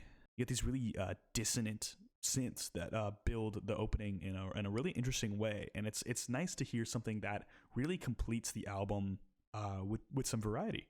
With Exeter here, with the sound of this sort of outro and with how Blade sounds, it's like the Ever Since arc has been like completed. It really sounds like his life has become what he's been dreaming about like this whole time. And I have so much respect for this idea because, one, it puts a cap on Ever Since. Even though like Ever Since sort of ended on a hopeful note, this is all the hope that Ever Since was hoping to have. This is everything that Blade wanted, and it feels just as satisfying as it sounds. And this is one of Blade's best records here, and it's one of the more underrated ones in his catalog. And I'm sure a lot of Blade fans don't like it as much because it's more challenging, it's more abstract, and it's a hell of a lot more interesting than Ice Dancer. And I think this thing is just phenomenal. Only flows, this thing is hella short. I know I described a lot of these tracks with a lot of detail, but really, they don't have the track length to justify that. Not to say I don't love this thing. This thing is awesome, but it doesn't have like a whole ton of stuff going on to really fit like a whole big listening experience. It's a tight album. Really short though. Yeah, I'm feeling a Come to Brazil on this thing. This thing is dope. There are a couple instances where it could be a bit more direct, maybe even a bit more ambitious on a couple spots because the bar is raised immediately from the opening, but certainly could be longer too. That is not to say that every song in here isn't enjoyable. Every song in here is genuinely great. And finally, we have reached the legendary, to me, 333. And I know I said that Ever Since is my favorite Blade record, and it is. That has been a recent development in my musical listening, but my second favorite Blade record, my favorite for a while, and actually for a while, the only one I had listened to all the way through was 333. Now, this kind of takes what Exeter was going for with the more blissful concepts and a happier sort of perspective, and streamlines it a little bit. It definitely makes it more applicable for like Blade's perspective. Definitely like tones it down on the bliss scale a couple times. Definitely more of like a middle of the road in terms of emotions. It's sort of widely ranging in emotions, but it's a really contemplative, a really varied record, a lot less singular than something like Ever Since. Still relatively more sad than it is happy, and yet still emotionally gripping at the same time. But 333, you need not look any further for its variety and sonic diversity in the palette here than the opener, Wings in Motion. Now, just to let you know how much I love this song, it has been my alarm on my phone for at least a year. At least a year. It's that good. First of all, it starts off with acoustic guitar, and you hear little ambient sounds of probably like a campfire or something, but you got someone just playing the acoustic guitar. It's rather light, a pretty simple melody, really not a ton going on there, but the sound is just gorgeous to start off, and it's so different for Blade, because Blade always has the nostalgic sounds using like the old techno feeling, or maybe what I use a lot is like Game Boy Crush type sounds, but now it's really like almost like primal in the way it's simple in its approach, and that makes it more nostalgic in this sense. And Bladee plays on that a lot, but never with acoustic instruments. And on top of this, he starts singing, and which is rather strange because it's not too abstract to understand, but it's also not like his typical like trap, cloud rap leaning sense that he's been using for the past several years. And the lyrics to this track are really just unmatched in terms of most Bladee tracks, honestly. So the whole concept of this thing is that it's about an emotional state of somebody, and it's when you try and finally get sort of like a groove going in your life and reaching some consistency and towards reaching something better. He mentions Ripple's broken wings in motion, which is kind of saying that even though you have sort of like this approach towards finding your joy in life, things always come to knock it down. But it's got this sort of like I've mentioned sort of like the view of male mental health. You kind of disregarding it, saying it's like just wings in motion. That's just how things are, which is sad, super sad. But it's very relatable. You know, I mean, people just do this all the time, me included. So it's super relatable. The song is so pretty too. There's also a point where I guess where the bridge would be, where it's just Bladee singing "ooh" and it's a whole bunch of synths come in for not even 10 seconds on the track, and it sounds so good. And you're gonna see that a lot on this record, and even The Fool is a lot of like blissful moments of production, and also a ton of variety. And then you get the track "Don't Worry," which is a more typical Bladee track, at least compared to Wings in Motion, because you get all these synths that come in for a more synthetic sound, yet still hitting the soft notes, still with that nostalgic feeling. But the synths are really bright and distinct from past White Armor production, and it just sounds impeccable. And the hook is also insane. Some people say that Bladee uses a lot more androgynous style vocals on this album. He certainly uses a lot of higher vocals. It isn't really until It Girl that he reaches on like concepts of being androgynous.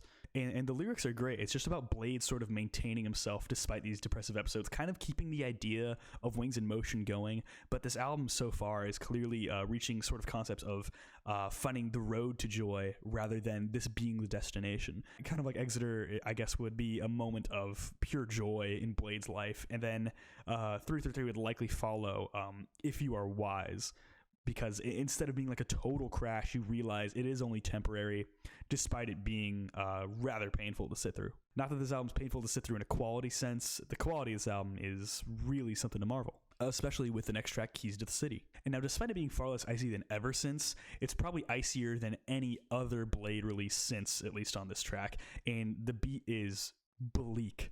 It is super bleak.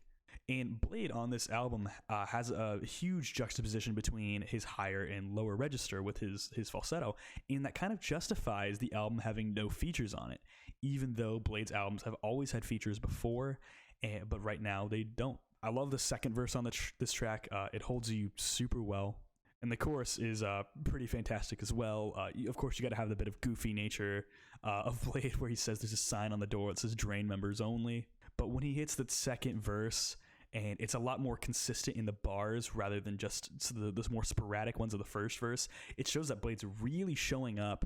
He's putting in a lot more effort than, say, Ice Dancer, and it really pays off too. And then we get the track Hero of My Story 3 Style 3. I don't know what the 3 Style 3 thing is, but I guess this is about time to mention the concept of the album. This is when the album starts bringing in like real religious symbolism, and he's been doing this up until he just dropped Crest the other day as of recording this. And Bladee loves his religious symbolism. He doesn't bring it up as much in The Fool, but he does a little bit in the album he does with Mecha Talk that we'll talk about soon.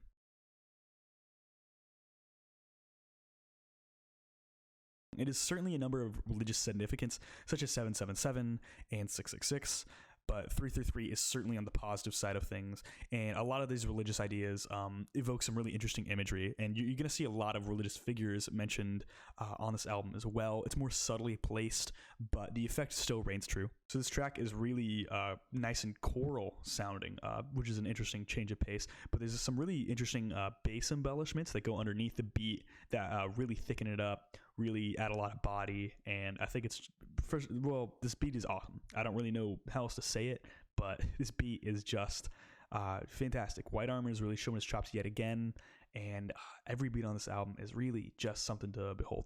Not to mention, this track is highly emotional, so if you're not used to that from Bladee, well, then you probably don't listen to much Bladee, but it's even more than he is typically. The next track we get is Hundreds, probably one of the weakest tracks on the album here. Not that I want to hate on it too much, because the reason you hate on it is the hook, most certainly, because he just says hundreds going in, and it's pretty repetitive, and there's so much bass. It is a swamped out mix, but it's kind of psychedelic. It's kind of hype at the same time. But White Armor turns this into a collapsing star of density in terms of sheer just crushing gravity on this track, which is it's interesting. I can't knock this track too hard because the sonic effect is interesting more than necessarily filled with quality. It's worth a listen at least, not to mention the rest of the track is fine. In the verse, when he brings back the Hunnids line, it actually is pretty hype because he's bringing it up again, and it works. And I appreciate when rappers will use the hook in their verse, not overuse it like the LA style of hip hop right now with DJ Mustard's production. My older brother is really into that stuff. But this track is just as nonsensical as that LA style hip hop, except it's made to work. And interestingly enough, I think Blade's ideas of flexing to sort of hide the pain is it's somewhat relatable, and I don't want to say it's funny, but I certainly get it. And the next track is Mean Girls, which is a spacey yet engaging track, something that Bladee hasn't done in a while. I mean, I know he kind of showed it a little bit on Exeter, but before he tried it, but wasn't nearly as successful. And this song is incredibly hooky. It's almost like it's built out of 8 different hooks, or some number of hooks, pushing like 5, 6, 7, 8, and which I think the structure is really interesting. It's kind of reminds me of something like Playboy Cardi, except it's also like very memorable. It sticks out really well. It fits perfectly in the track list. And as someone who typically hears this in like a lo-fi setting, like on playing just from my phone speaker, this track with good quality headphones, these Audio Technicas right here, if you need a good pair of headphones, Audio Technicas are a good, not too expensive model you could totally purchase. It's these right here, and I've had this one for a few years now. Still sounds great, and this track also sounds phenomenal. And next you get the track Innocent of All Things, and the keyboard synths on this track are phenomenal. I can't talk enough about how much I love White Armor. And this track combats themes of depression in a surprisingly guilt-ridden way. It's one of the hardest hitting, at least emotionally, tracks on the record here, just from the content matter alone. And the sort of like sarcastic nature of the hook Innocent of All Things, and how he tries to just ignore it all and push past it. But it's showing that like you really can't ignore it for that long. And this track is a bit EDM for me, but other than that, I find it rather gorgeous, and I think it uses that in a nature that isn't like obnoxious, a la Porter Robinson, his new record, anyway. Next, we get the most popular track on this album, Reality Surf, and this is the hardest beat of all time. It is crazy. It's like this little vocal snippet, and it's just like in this little descending chord pattern with this little like groovy little synth line in the background. I don't even know how to describe it. It's a little crunchy. Sounds like it's passed through some sort of like video game filter. That GameCube beat. And these are certainly his most lax vocals on the record, but the flow is so dynamic that I can't even at all be upset at it. And this track is surprisingly sad too. And then we reach the track Noblest Strive. And this track is clearly trying to reach a beautiful climax with the singing and the production sort of reaching a peak. And this song is super emotional, as it's finally seeming like a point of optimism on the record that it doesn't really touch otherwise. The line where he says an array of colors is it's really abstract sounding, but it's clearly a line of optimism, and one that it evokes a lot of interesting feelings in me, and it gets me every time. I think it's something that Bladee does really strong here.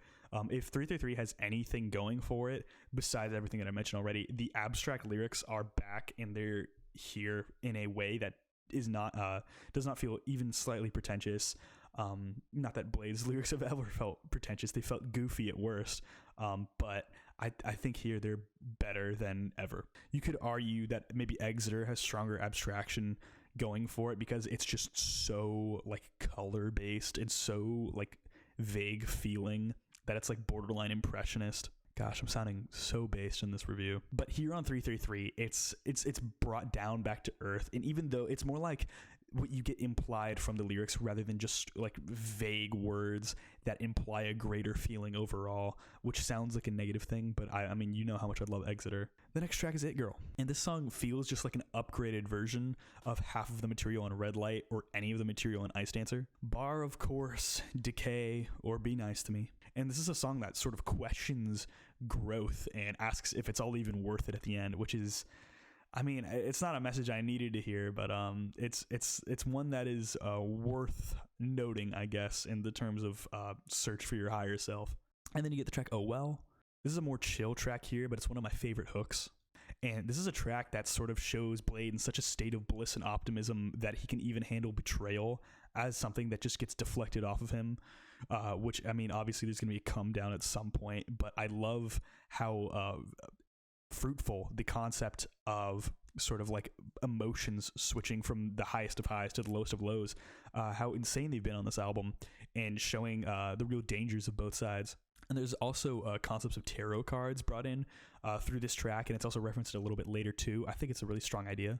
And then you reach the track Valerie. This is like the only sort of romantic sounding track on here, except it's about a saint. And it's a very interesting song. It's about desperately wanting to change to be worth it for someone else. Like, if you can't relate to that, then, like, I don't know, you're a homunculus. But this track is just beautiful. Like, I wish I could say anything else about it than the fact that it's just straight up beautiful. Everything about it sounds so great. All the imagery is so great. It's like Shakespearean. I don't want to go that far, but it's rather poetic, I'll say.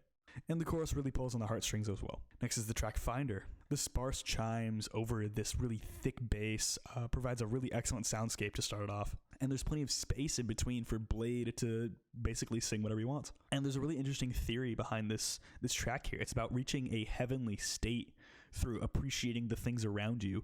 I don't necessarily want to go on a limb and say that it's Buddhist in nature, but certainly the imagery is there, and it's sort of like encompasses a little bit of every religion in a way, as Bladee frequently does, and in a way some might find that a bit agonizing as it's not as focused, but I think it's still a very well done concept. Even though it's not as researched as much, and honestly on Crest, it does get a little bit agonizing at points how vague it is. But on 333, it clearly is sort of like an Abrahamic view for the most part.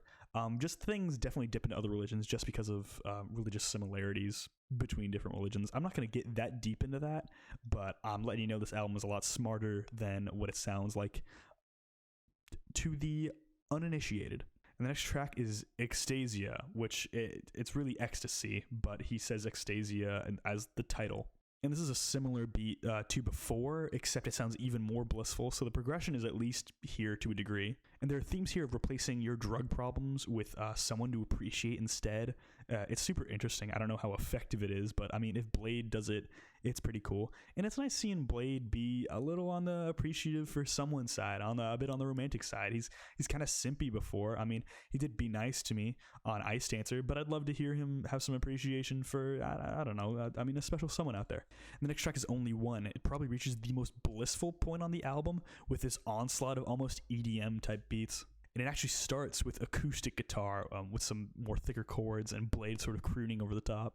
And especially with the conclusion of the track and how it sort of descends, it's a really beautiful part of the album. And it's a really nice experiment for Bladee to go on, and it's one that I really appreciate. And then we reach the track Swan Lake. This is a pretty spacey track, and it's a slower conclusion to end the album. This is potentially my least favorite track on the whole album. And it is the coldest song here, but I do deem this as potentially a point that I need to explore a bit more as a listener, because Bladee has nailed the endings a few times. I mean, he did on Exeter, he did especially on Ever Since, so I'm missing something on this one, but it sounds good. It's not a bad track, but this album is conceptually amazing. He's got most of his best songs here. It's basically Here and Ever Since are his two like leading records here, as well as Exeter if you need a third record, which I do. I need some more Bladee in my life. and it does get a little samey at points. I mean, I've mentioned sort of like beats sort of trailing over in the next track and feeling pretty similar, but it does show at least a sense of progression. And of course, Swan Lake and Hundreds don't do as much for me as the other tracks do, but overall, this is a very consistent record. Minus those 2 tracks, it's kind of borderline perfect.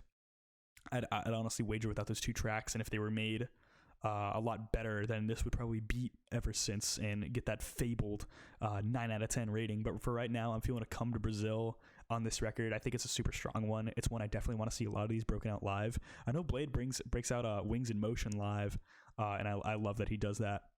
But it's certainly something that is strong, and it's certainly something he should pull from more often, and it's certainly something he should develop more in the future. So now we get into kind of a surprise drop from Blade. Not that most of his releases haven't been surprising in more ways than one for each of them, some of them for the fact that they were just dropped on us suddenly, such as the new Crest that was just dropped.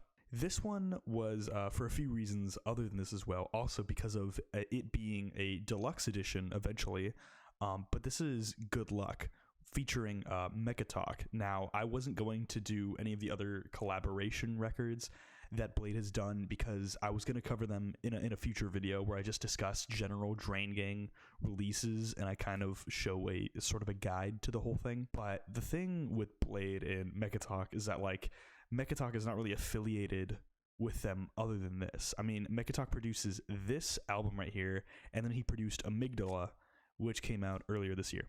But you're probably wondering, after 333 was so revolutionary for Blade, where could he turn next? And with Mechatalk, the answer was EDM. And not just like, when you think of like EDM and some real progression shown to it, the most recent example that comes to mind is Porter Robinson's album Nurture that came out just a year ago. I've raved about this album. A lot of people have raved about this album. I think it's incredible. One of the best albums of the year. One of my favorite albums. The thing is, that had a very singular approach, and it had something that I feel like nothing could be replicated because that album had a lot of variety. Now, no matter way Blade took it, if it was going to be excellent, it would probably be copying something on that album. Now, the thing is, it didn't copy it. It kind of went a pretty stereotypical mainstream approach to EDM, and this sounds like a huge downfall of the record, but the thing is, Blade actually works with it pretty well because he has more of a hooky style that he engages with. A lot of times he doesn't have very engaging hooks, a la Ice Dancer, but here he has a lot of engaging lines. He has a lot of good lyrics. He has a lot of songs that work pretty well, a lot of shorter cuts here. This is a pretty short album, by the way. I think it's under like 25 minutes. For a full length, pretty short, especially a collaborative one. And this is one with no features as well until we get, of course, the deluxe edition. So I'm not going to distinctly cover the deluxe edition tracks, but I will kind of mention them at the wrap up of this little album review here. But first, we get the intro to this album, which we get these really gorgeous crystalline sounding synths, similar to some stuff I've heard maybe Bjork using. Of course, not as perfectly placed, differently produced. It is Blade here, and as an introduction to the soundscape of the album, I think this is a perfect way to do it, and it's a way that really doesn't alienate any Blade fans. So from a business standpoint, I think it works super well. Not to mention, it's also a solid intro. Of course, you probably need something like this to bolster the album length here because the album's pretty short. Is it necessarily the most thoughtful or substantive track here? No, there's no lyrics on it, and Blade is known for some pretty introspective lyrics, all things considered. I know he's goofy, but really, he does have the introspective lyrics a lot of the time. And the next track we get is Rainbow. Now, as much as this is a much more energetic, upfront, and danceable version of Blade, it still feels distinctly Blade, oddly enough. And I know Blade's voice is like so unique, with all its flaws and benefits too. It's rather interesting that such a different soundscape can feel so close to Blade, which I like Mechatalk for doing because he has a way of sounding like it's following various pop conventions, yet at the same time being ultimately distinct and Drainer-esque, for lack of a better term. As Rainbow comes to a conclusion, the EDM style is not much for me. It doesn't do enough to really break out from the genre's conventions that I really dislike, because EDM for me is just sort of a low IQ genre, to be completely honest. If you enjoy it, I'm sure you have plenty of fun taking Molly at a festival, but I mostly listen to music sober. So it doesn't normally have much appeal to me, of course, until you abstract it, until you add something on top of it. And Blade's vocals do that to a bit. I think there's a lot of appeal here, though, to both EDM fans and Blade fans. And the remix of this track is distinct and very interesting as well. Whether or not it's necessarily better than the original is up to the listener, but I think it's totally worth a listen.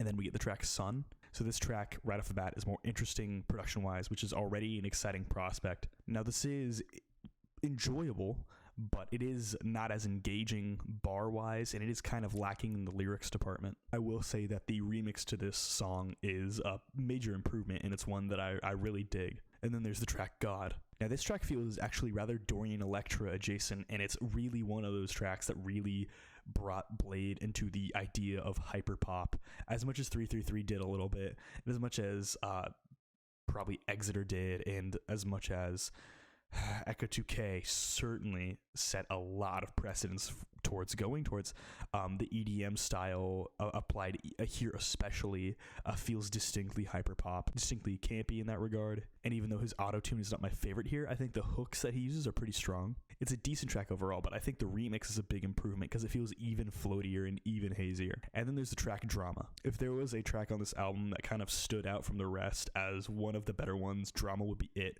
It is so hooky. It's clearly trying to be like, if you got Decay, Be Nice to Me, and then number 3 would probably be Drama in terms of like the hook-based hit-making Blade tracks. And this song feels like it's a hit. If there was ever a track on this album that has a perfect blend of all these unique different styles and makes it into something totally different, it's this one. And as much as I care about this track, on the deluxe edition, we got Drama featuring Charlie XCX. And let me tell you, as someone who used to have a gay roommate, when this remix dropped, our house was on fire practically. But that version is where it's at. Charlie comes in super smooth, and Blade and Charlie's mixed together so well. I think their styles work perfectly with each other, and I'd love to see them more, especially after Charlie released her album a couple years ago. That album felt like White Armor produced it, and I just love that she loves Blade. I think that's one of her best traits. Not to mention that she's a superstar, and she just dropped Crash, and everyone loves her, and I love her too. And the next track is You. This is certainly a more lax track, but Blade sounds pretty engaging, and his bars are pretty solid too.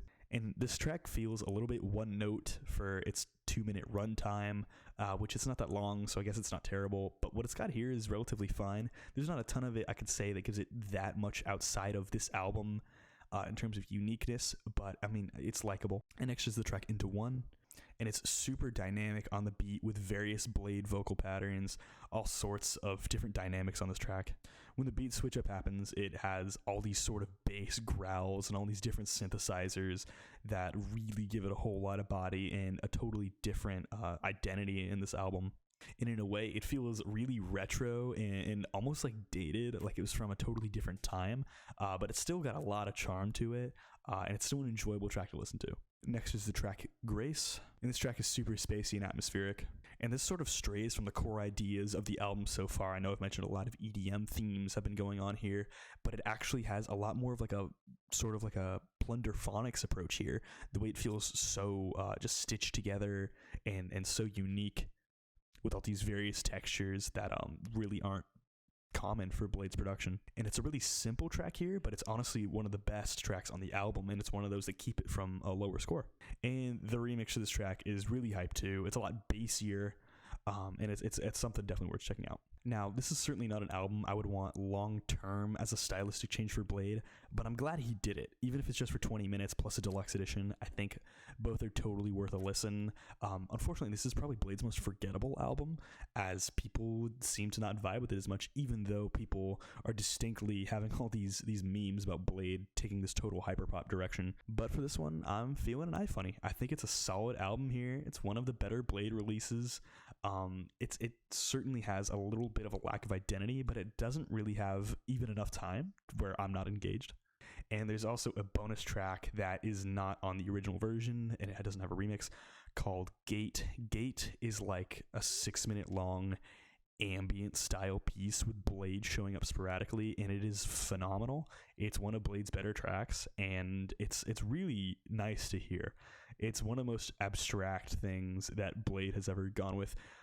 Ambient hip hop is something that, like, I don't even think that's a genre technically, but I mean, Cloud Dead I would claim to be ambient hip hop, maybe even some Viper stuff, but I think this is a fantastic track. And of course, we have reached the final Bladee record, The Fool, from 2021. Of course, I know I'm going to drop this video, and I know I'm going to drop the next one, and then Blade's going to say, surprise, here's a compilation record of every song I've ever done that wasn't on a record and that wasn't released on Spotify, and here it is, it's 4 years long. Or he's going to make a double album featuring, I don't know, Black Cray or Young Lean specifically. I don't know. I'm waiting on that 4th Drain Gang release because D&G was disappointing and we need a 3rd one to complete my trio of listenability. I was kind of avoiding it, but I got something to say about this record. I like it, but could be better. How could it be better?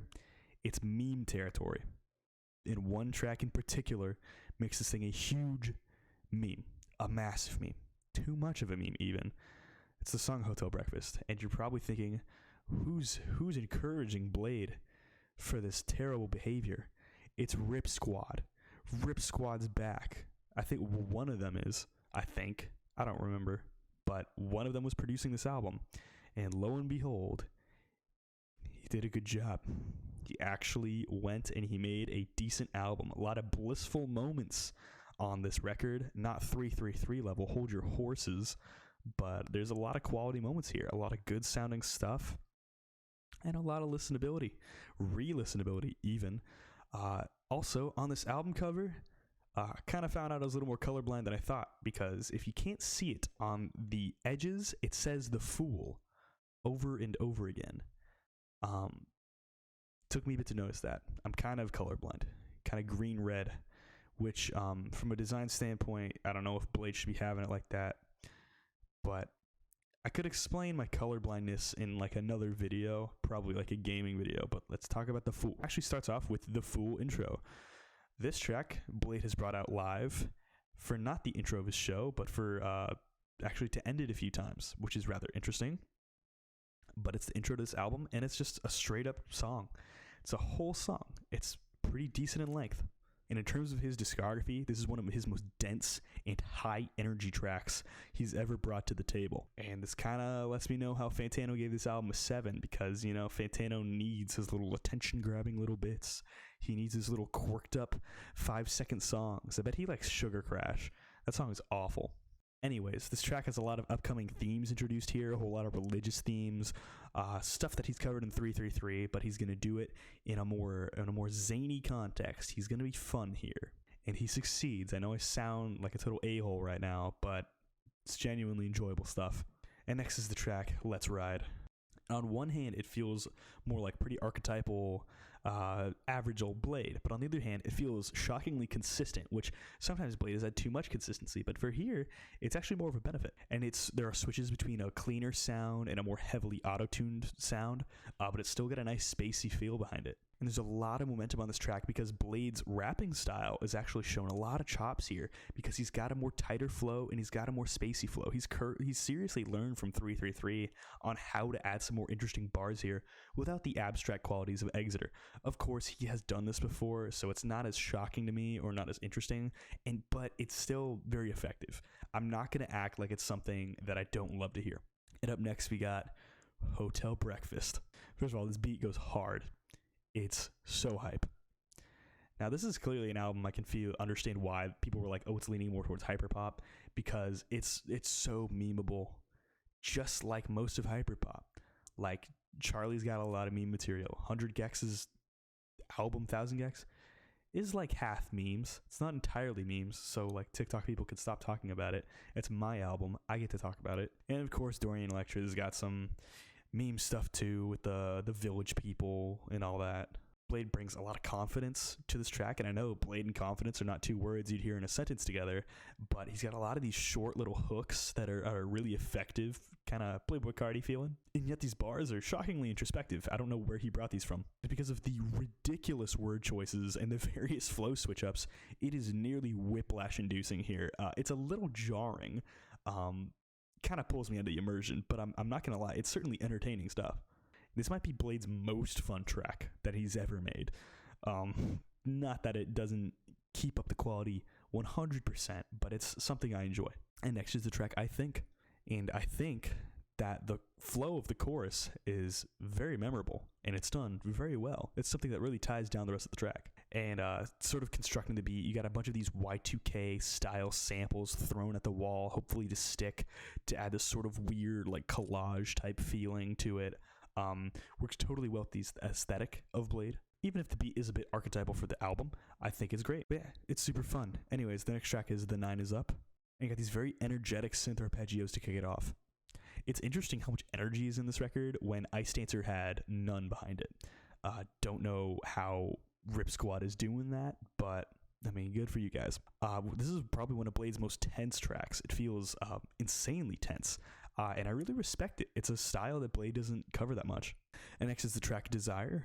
The only thing I can really say about this track that gives it much personality is that it feels more sad than the rest of the album so far. Not much personality beyond that, but it's not necessarily a bad track. It's just one that kind of lacks any real personality. And next is the track I Want It That Way, which has a lot of really unique instrumental sounds, especially in the context of the album.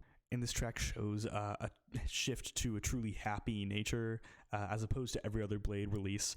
This is probably like his happiest track here in a way, and not necessarily of the same blissful tones as something like Exeter, yet the feeling is more prevalent, maybe even more direct.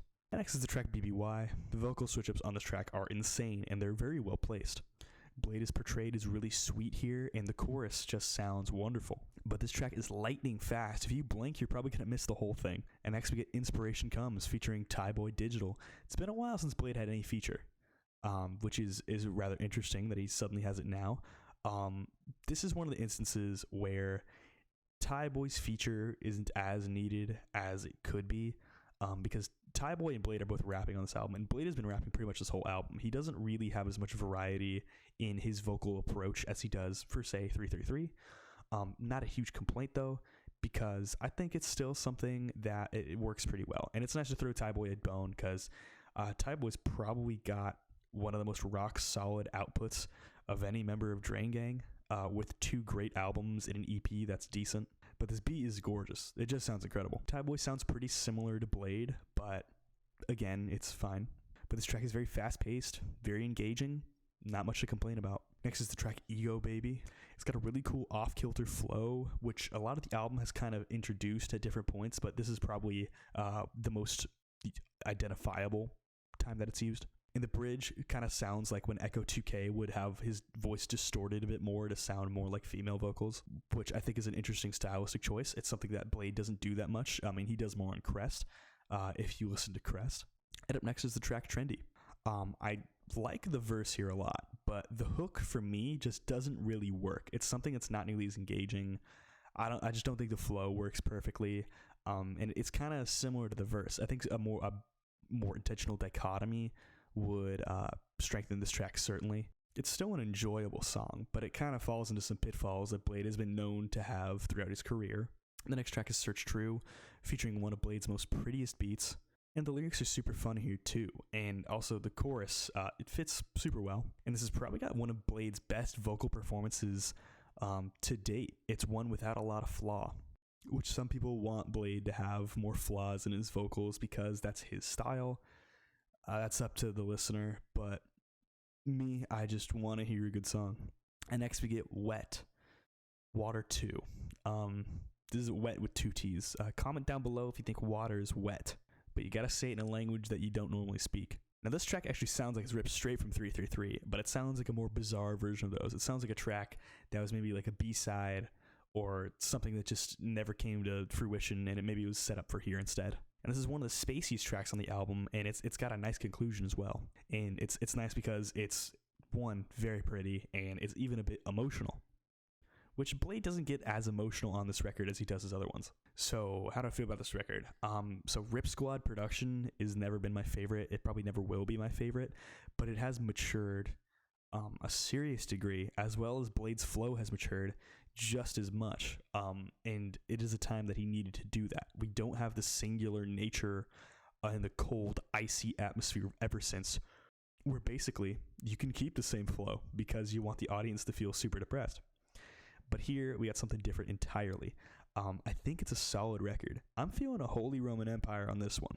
Sure, not a lot of it was flooring me necessarily, but when it hits, it hits. There's some iconic Blade moments here, and unfortunately, I feel like this is going to be a record that's going to paint the rest of his discography to somewhere, although Crest seems to be following the hyperpop route a lot, which is odd because White Armor produced it, and I know I talk about Crest a lot, but I'm not going to give it like a full review, at least not this time. I'm probably going to reference it for next time. But in terms of his discography so far, because that was the last full release, I'm not sure what else he has to do, but I'm so ready for it.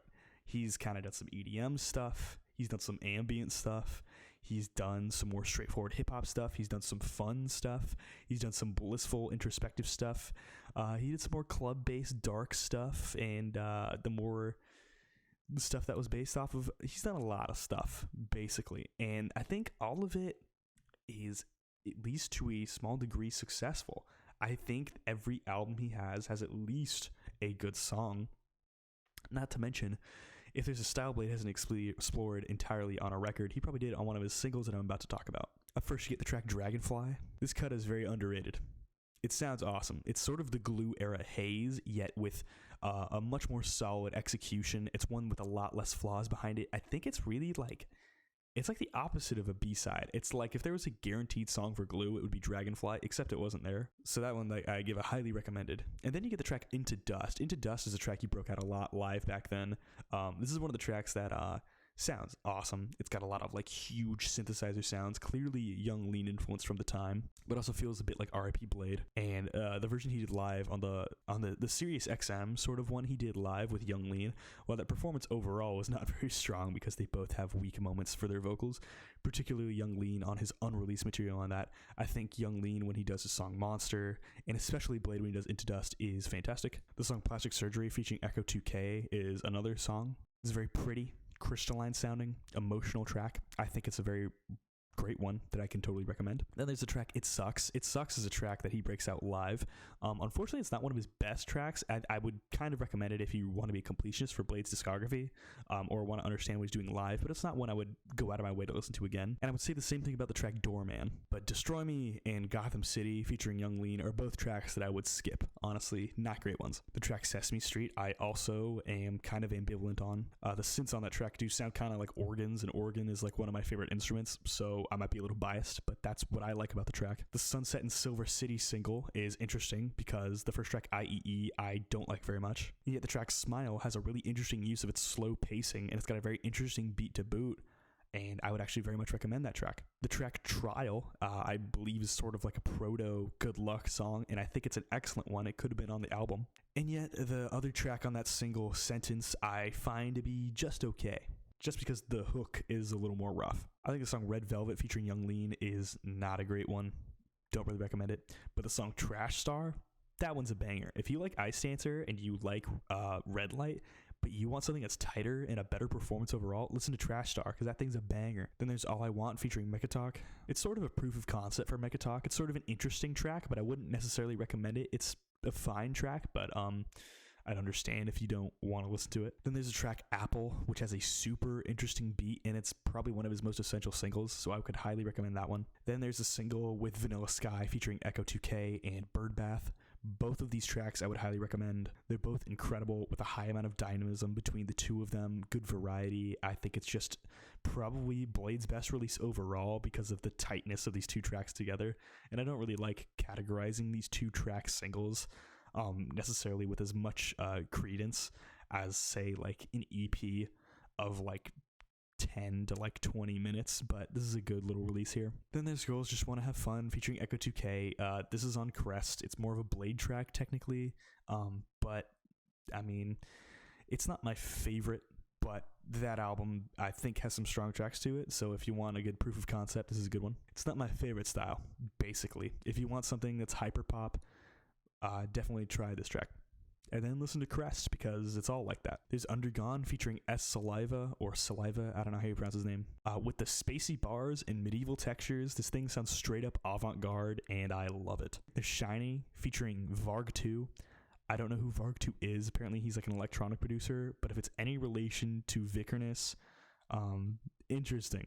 I'll say interesting. Now this track, rather than like EDM from Mechatalk, it feels rather IDM actually. It feels really smart and interesting. One of Blade's most urgent tracks, got a lot of momentum behind it, and I think it's one of the strongest uses of timing of any of his tracks. And then of course Blade's most recent single featuring Echo 2K, Amygdala. This one was actually with Mechatalk on the production, and it's one of Blade's stronger singles. But we finally got through Blade's discography. Love Blade. Love Blade. Just a real man. And as I am recording this at 1:39 in the morning, I'm going to be at his concert in 11 plus 7, 18 hours. I'm going to be seeing him live. Or I'll be in the doors at around that time. And then I'll be watching classic Bladeester and the fellas. Sorry I couldn't get out the Drain Gang discography. Not really discography, but I'm doing the chart. That is the next move for me. And then I'm going to finally finish up the math rock chart after I cover a jazz album for my grandmother. I doubt she's watching this, but hi, Grandma. Hope you're doing well. And I hope you guys are doing well. Hope you guys listen to some Blade. Hope you guys learned something new. Hope I put you guys onto something new. If you don't like the long video, skip it or watch it in pieces because it's Blade. You gotta listen to Blade, dude. Memes aside, I hope you guys enjoy this video and I hope you guys enjoy Blade. I hope you guys are doing well out there. If you enjoyed this video, I'd appreciate it. Like and subscribe. Any comments, questions, or concerns, go ahead in the comment section down below. I would appreciate a subscribe. Helps me out a whole lot. We just reached 185. I've gained like 10, 15 in the past couple weeks. Kind of huge for my channel. But I appreciate that a lot. And I hope you guys are doing well out there. Hope to see you guys again soon. Have a good day. Bye.